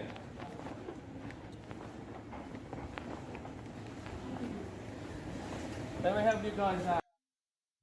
The camera makes it look like he has a club foot that he drags behind him. Maybe he does. We need to get Roman like a chest cam. It's also, don't worry. Just in case if you need a bit of backup up here. No, I don't. Roman offering backup. He's got his lasso with him. Apparently she's been doing some weird stuff, stealing. I don't know. So never to come back to the store, huh? Only just. I don't know what she's been doing, but apparently she's not allowed back. It's helping these lot get the bitch out of it. I don't normally call people that, but this is an. But she's clearly a mentally deranged minority, so, you know, make an exception. Also, I love that he's like, do you want help? No, stay away. I'm helping these guys, by the way.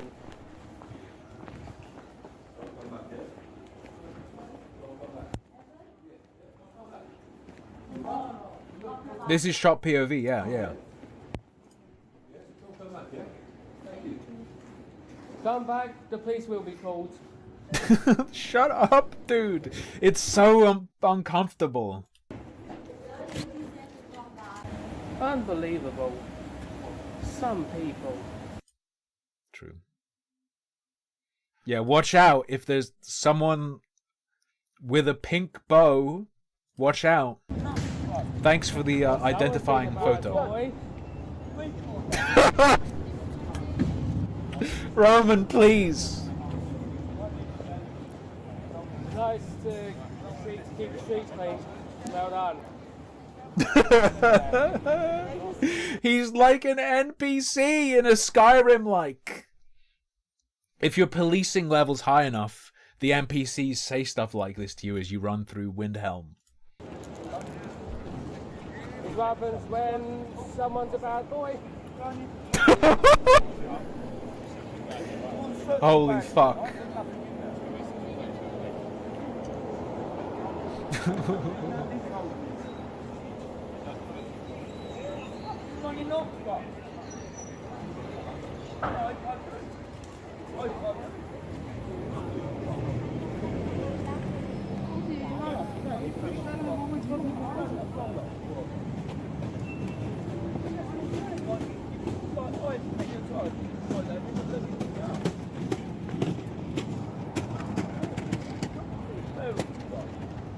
Okay. Just sort of... He's sort of creep-shotting that female officer inadvertently. Just get away from the ass, bro.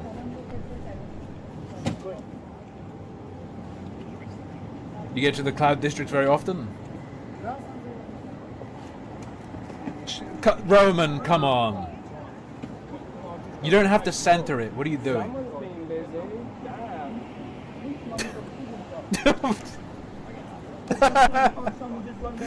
She's ass blocking.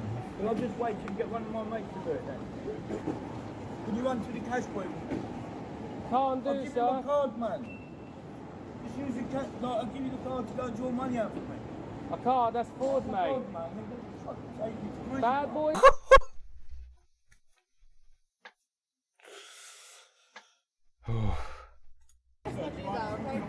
It's true. Alright, you're welcome. You're welcome, dude. Destroyed. Bring back the stockades.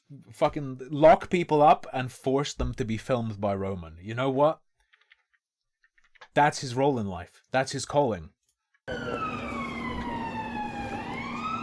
Imagine you do something and your punishment is to be publicly tied up and have to deal with Roman for a day. You'll never do it again.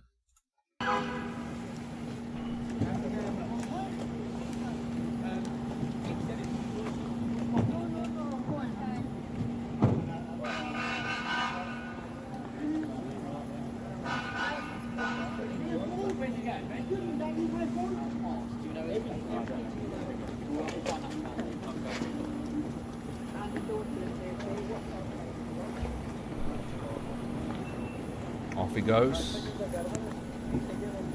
I have a feeling.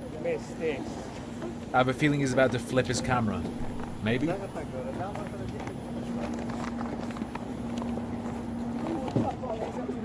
Oh. He's gonna climb into the fucking van, dude.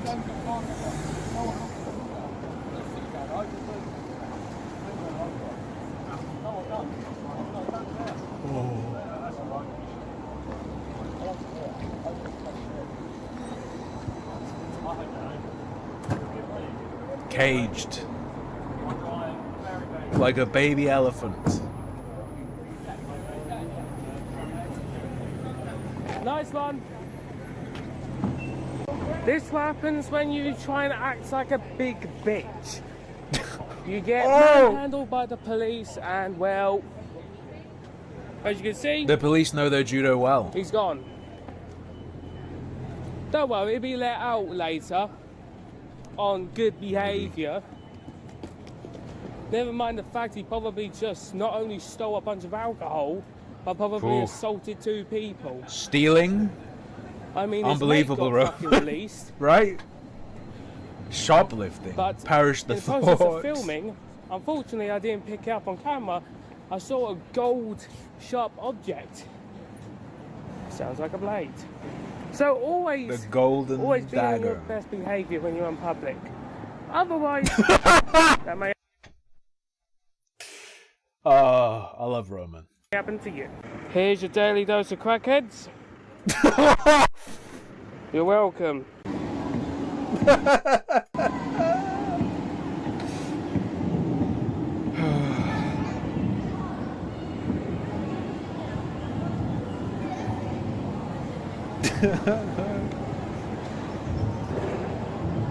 Okay. The epilepsy execution chamber.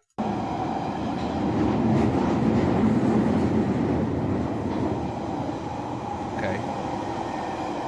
Uh-oh.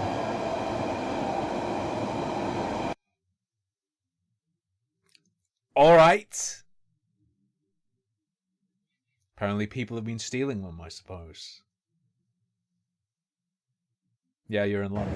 I am back at Stratford, and I have just seen something that really hit me in my favourite happy spot.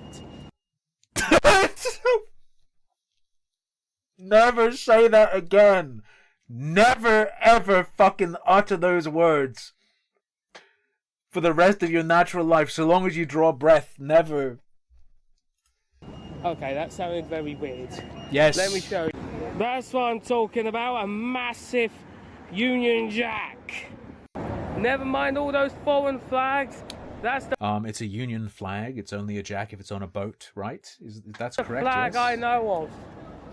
Absolute, the best flag to be flown. Red, white and blue is the best colour combination for any flag. Hell yeah! Obviously, that includes America, Australia, New Zealand. You okay? There are people doing the England flag thing, and like putting red on white things. But there are also people thinking they can just put a cross on red things. And it's not even like a cross like this. It's like a 2 equal length lines. So they're just doing fucking Switzerland everywhere. Norway. We've got fucking Swiss flags all over our damn post boxes. Has like a winey colour. Either way, still red in my eyes. And the French flag, the Russian flag, and I forgot other flags that are red, white, and blue. Fair enough. Fuck. Ah! It's terrifying, dude.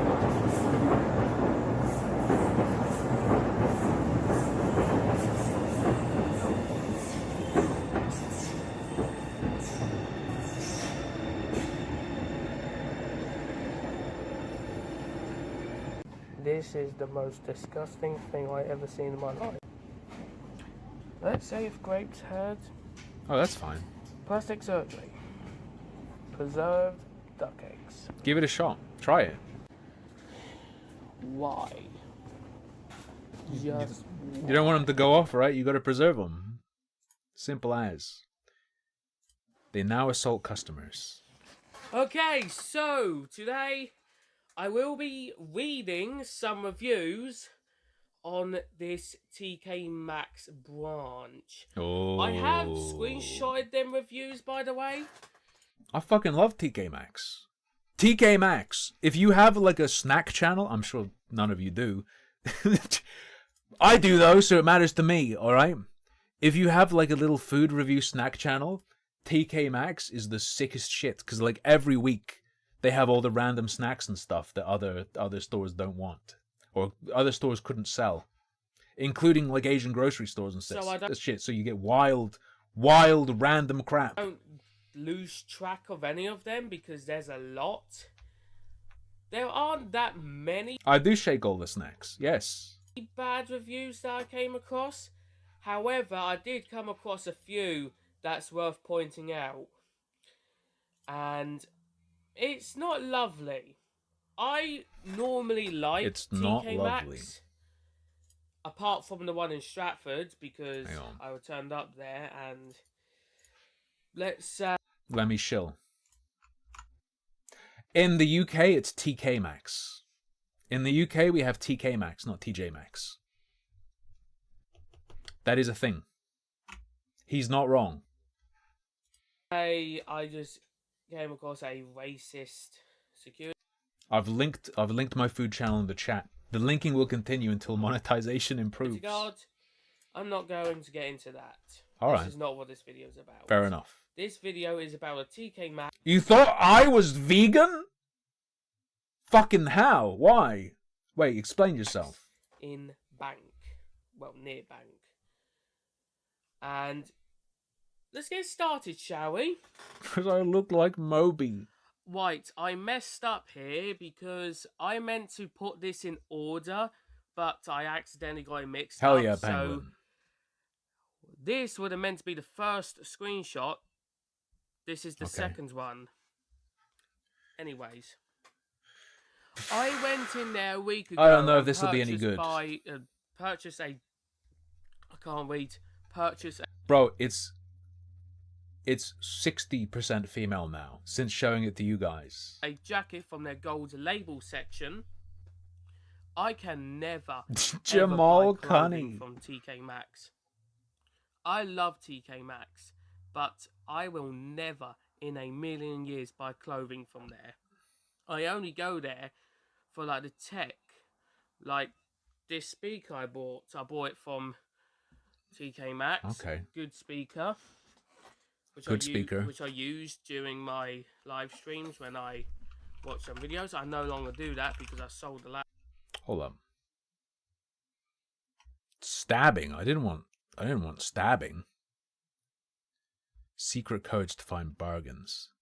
Oh, the deranged. TK Maxx is like one of those stores where you hunt for things where it's a serious, insane, like deranged level of discount. Like people want to find fucking Tom Ford for a tenner and stuff. That's the fantasy. That's the dream. People go crazy over it. I imagine they do in the US as well. I imagine it's similar. Reselling TK Maxx items on eBay. Okay. Come shopping in B&M and TK Maxx. Mental health chat and dinner with Mrs. Hinch.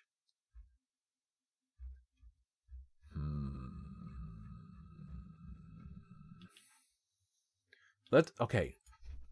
Where will we find... Okay, B&M. Taste test. It's Graham! No, Graham rules. Have I shown you this guy? I love Graham. He's not a Dementoid. He's not a Dementoid. This guy's great. Hold on.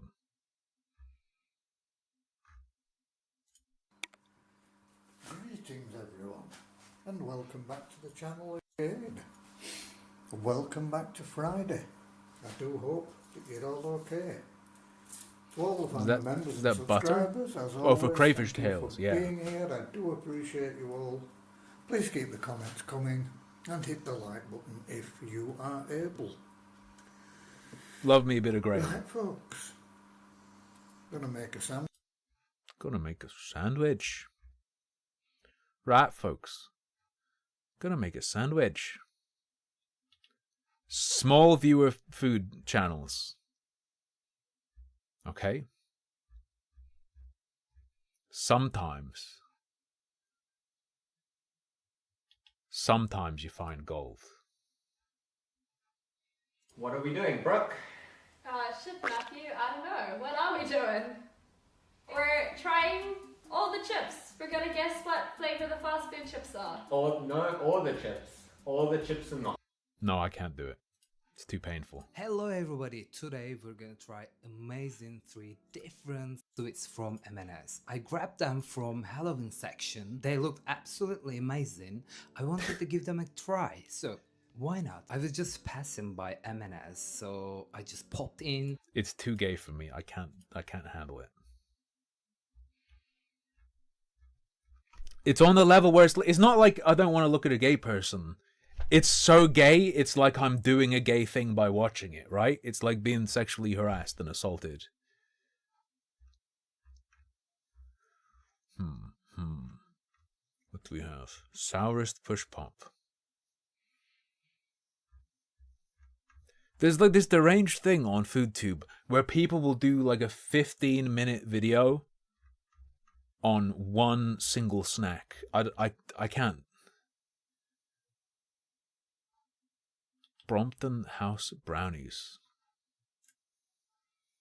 Yo. It's competition research. Oh, hello. Thanks for tuning in to another episode Is she blind? of My Supermarket. I'm Mike.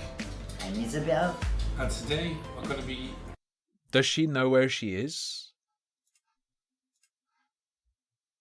Okay. We're all...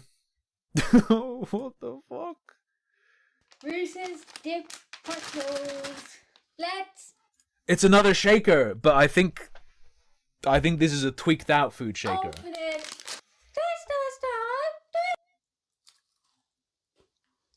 My verdict, I give that a 9 out of 10. Thanks for watching. Goodbye. You're welcome. Is this a tattoo channel?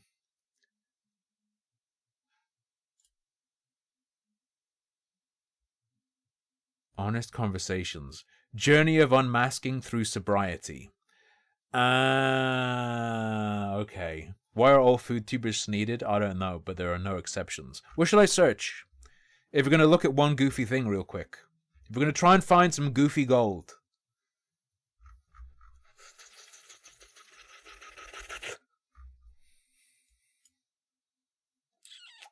Let's do taste test. And then filter for upload date. The problem with this is you get all shorts. How do I tell it no fucking shorts? There's no option, is there? What if I do 4 to 20 minutes? That gets rid of the it doesn't get rid of the shorts? Are you serious? Podgy reviews, 0 view new upload. Pizza deal.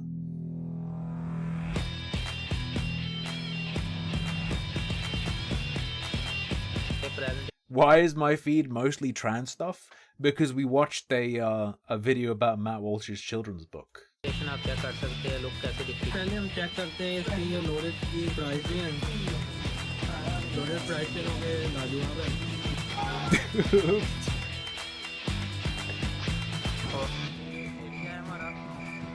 मैं और मेरा दोस्त अदनान अक्सर promotions वाली videos देख के ना खाने पीने के लिए I couldn't understand him because he wasn't speaking English. I didn't realize it first. What do we have?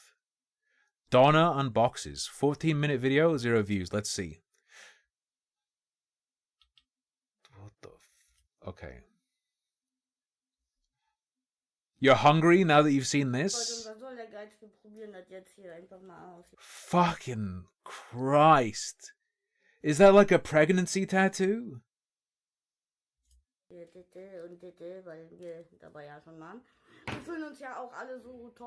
The crow on the belly.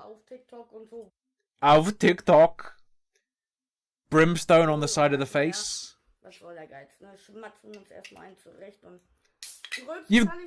What's the point of those nails if you can't even open a can with it?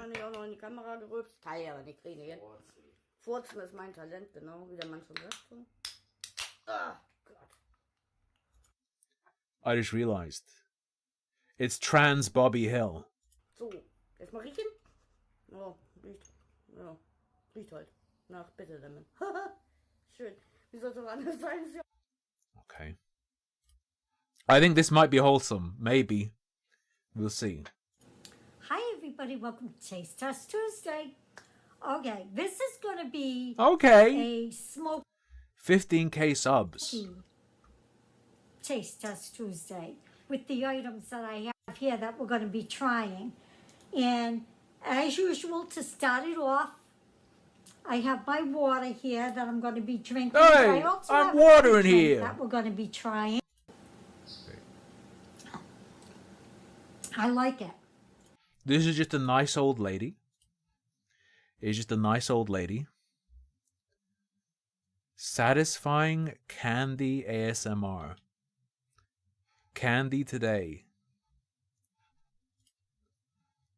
今天我们来吃这些糖果。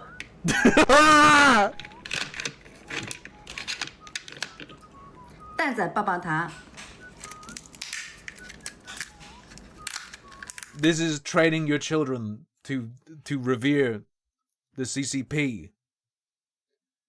All right.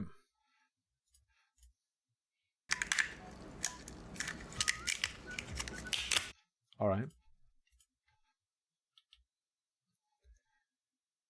Food from the Asia Market English video. That's what I do. Best chocolates.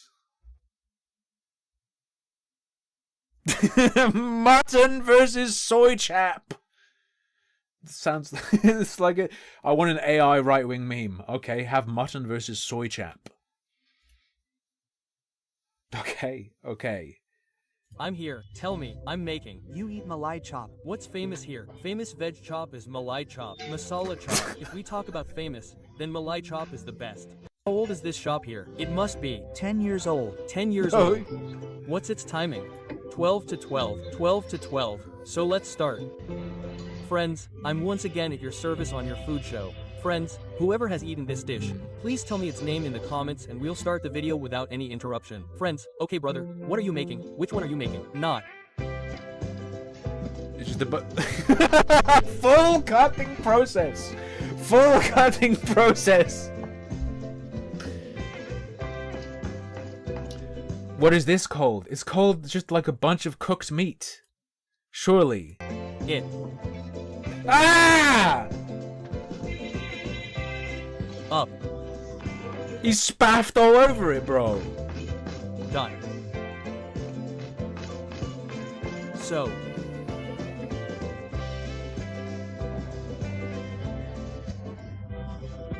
Friends, as you can see, finally our KD is ready, and friends, now we'll try it. This is the first bite, friends, in your mouth, and after that, the result, friends, will be told to you.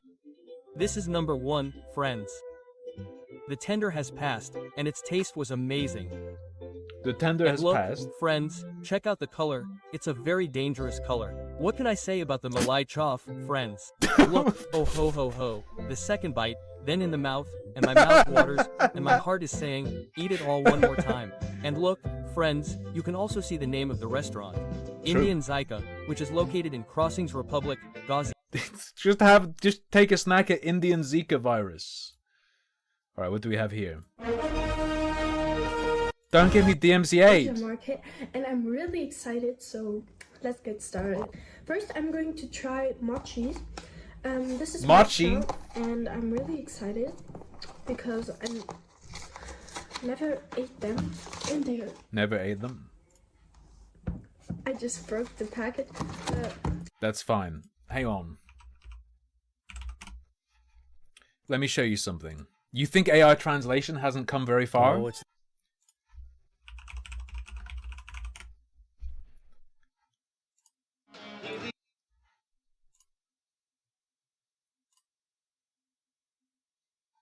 Hold up. Hold up. Fuck.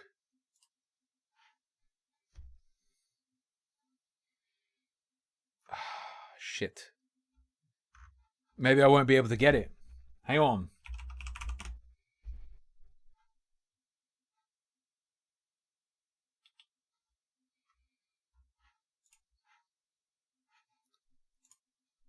Wait for it. Wait for it. Motherfucker. Austrad fucking sent this to me. Let me search like... Ah!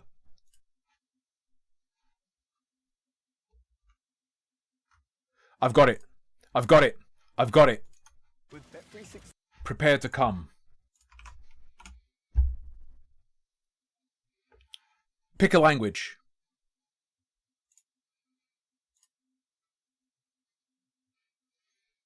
Hindi? Okay, we'll do Hindi. A bunch of AVGN episodes have auto dub on them.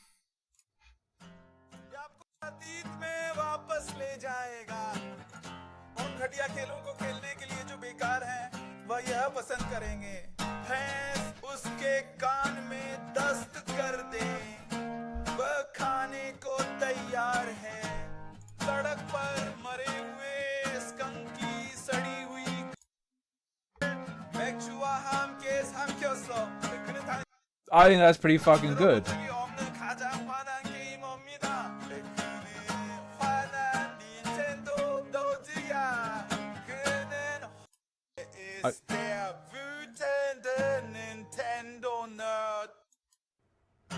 Es bringt dich zurück in die Vergangenheit. Um die Scheißspiele zu spielen, die Mist sind, würde er lieber ein Büffel, der ein Durchfall in sein Ohr abgibt. Er würde lieber essen. Das verrottete Arschloch eines überfahrenen pretty fucking good. All right. That's B&M logo. All right. This is too slow for my taste. SYMC content.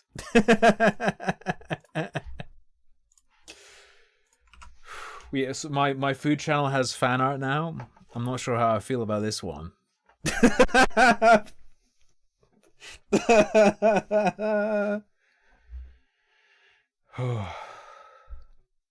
a grocery haul. Taste test with kids? I don't want those damn kids. Can I tell which coffee I'm drinking?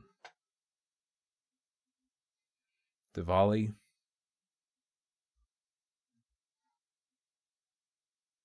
$10-minute earn brew. Just some sort of brain matter in a bun. I'm telling you, food content is how you find the true Dementoids.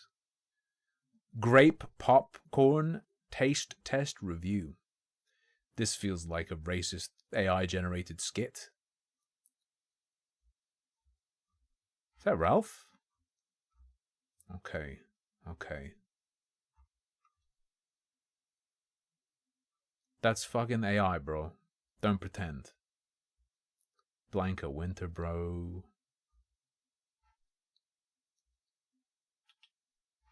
Okay. He looks sad. Let's check this. Okay, I'm in a little spicy mood today. Not that I'm like angry or anything, but I want some spicy ramen. So I'm gonna try out the carbonara bulldog spicy ramen or spicy chicken. It's not that great. And apparently this one has a moderate level of heat compared to the other ones. Yeah, I'd say so. Yeah, I'm sure there are like a lot hotter ones that I noodles happen because nothing else is added to it. Decision dice. Funko Pops. Seasoning packets, but look at. Alright, what else do you do? Vampoid. Okay. Is it all snacks? Eyeball box speed painting. One day I'm going to skim through food stuff and we're going to find a true Dementoid. Is that a 20-year-old video? Bro, it was uploaded fucking yesterday. Hunting for the next Cobes? You could put it that way. Giant Talaba taste test. What is a Talaba? Talaba? I know tilapia. I'm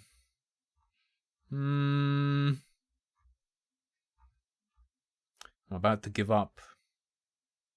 Universal Yums. Taste test for the first time. Their first ever YouTube video. Let's go. Hi guys, I'm Mano. I'm Laika. And welcome to our channel. Don't So put things today, down next to the damn taste this. microphone. Wat wil je trouwens? Oké. Okay. Are they watching TV while recording a video? Kan we zien maar wat het is. Zo na. En er sanitize al eens. Sanitize al eens. Mistake. Okay. Sanitizing first. Dit is jouw look. You're right. Like, why even bother? Why even bother? Okay, let's see what's up with that. Pero konti lang steam natin yung isang naman lang. Okay, kumain ka na. Tadyan! Nakabili tayo, guys, na What the malaking fuck? talaba. Siyempre, hindi tayo kakain na ito kundi si Ate Aska. Ang nila natin ito patitikman. Kasi naalala niyo, hindi siya bumuka kay... Cracking it. Sobrang laki niya talaga. Ayan o. Okay. Talaga. Talaba. Mas malaki to. Grabe, tingnan nyo naman yung tigas ng kanyang pinaka... She opened it, she eats it. I think we're about done. In today's little end of stream scroll. Holy fuck! Old El Paso ramen? That's fucking sick. I'd get that in a heartbeat. I thought that said goatsy noodles. Why is this blurred? That's concerning. I don't think we want to see that. I don't think we want to see that. In-cab breakfast review. Brits try it. Don't use your fucking kid in content, man.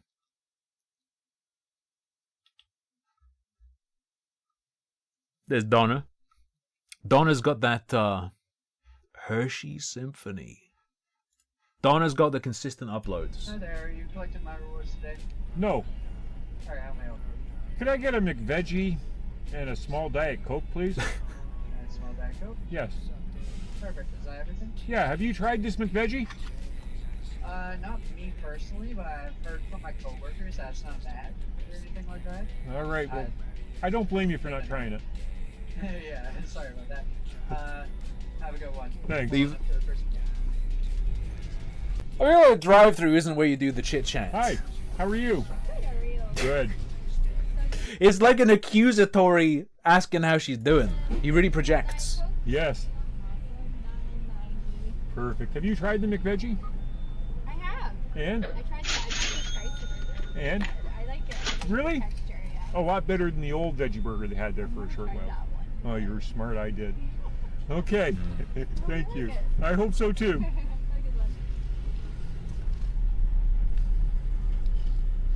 All right.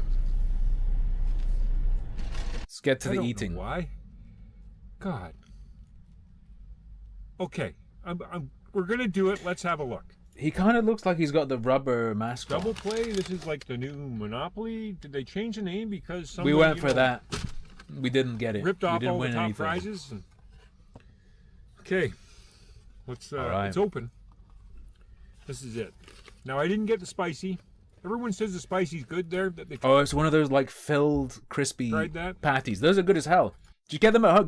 Get bird's eye veggie patties. When it's veggie toasted, burgers. it has some mayo on it. Ooh. I'm gonna pull this right out of here. What are you doing? That is one. Let me just get the lettuce off of this thing. What are you doing? That is one perfectly round, veggie patty. No. Yeah, they don't grow them on trees and then press them. It's made in a factory. Of course, it's gonna. Nothing natural looking about that. Oh my goodness.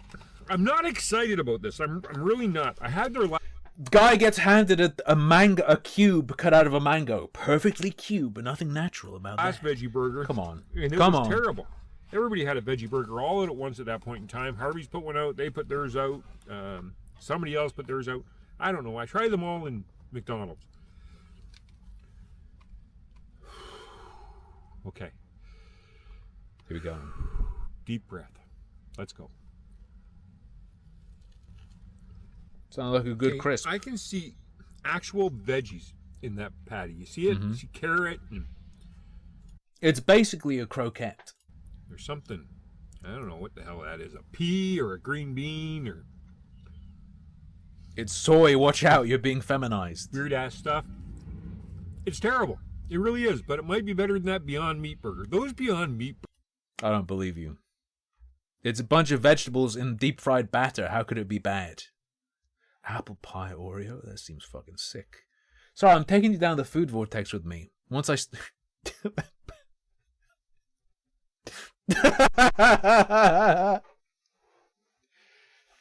Deathmatch. Deathmatch. Okay. Jollibee. Good mythical morning. People doing Bulldog. Okay. Mexican versus Black. A common matchup, I've heard. $100 dessert. Everyone doing the Jollibee.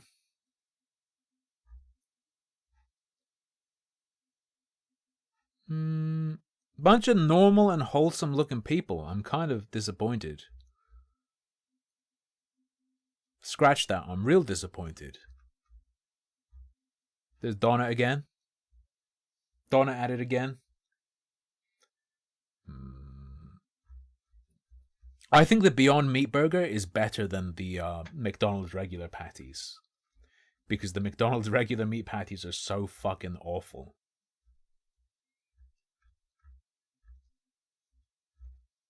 I think I'm giving up. I think that's it. I think that's over. I think it's over until Friday. I think I'm done until Friday. I'm not finding what I was hoping to find by searching taste test. Granny showing us her cream-filled pie. What a disappointment. But I almost can't stop scrolling just in case there is something. What are you doing with that? Thin Wolf Hard. Whatever. Done. See you on Friday. We'll look at some rape stuff on Friday. We've got webtoon rapes. Explain. Black versus Jewish brisket. There's like race war food channels. It's pretty normal now. Anyway. Thank you for your viewership, companionship, incredible generosity. That is all for tonight. And that's all for the week. I'll see you on Friday. Hopefully I keep feeling okay. Hopefully I stay alright. I have high hopes. Till then though, good night, sleep tight. Don't let the brisket race war bite.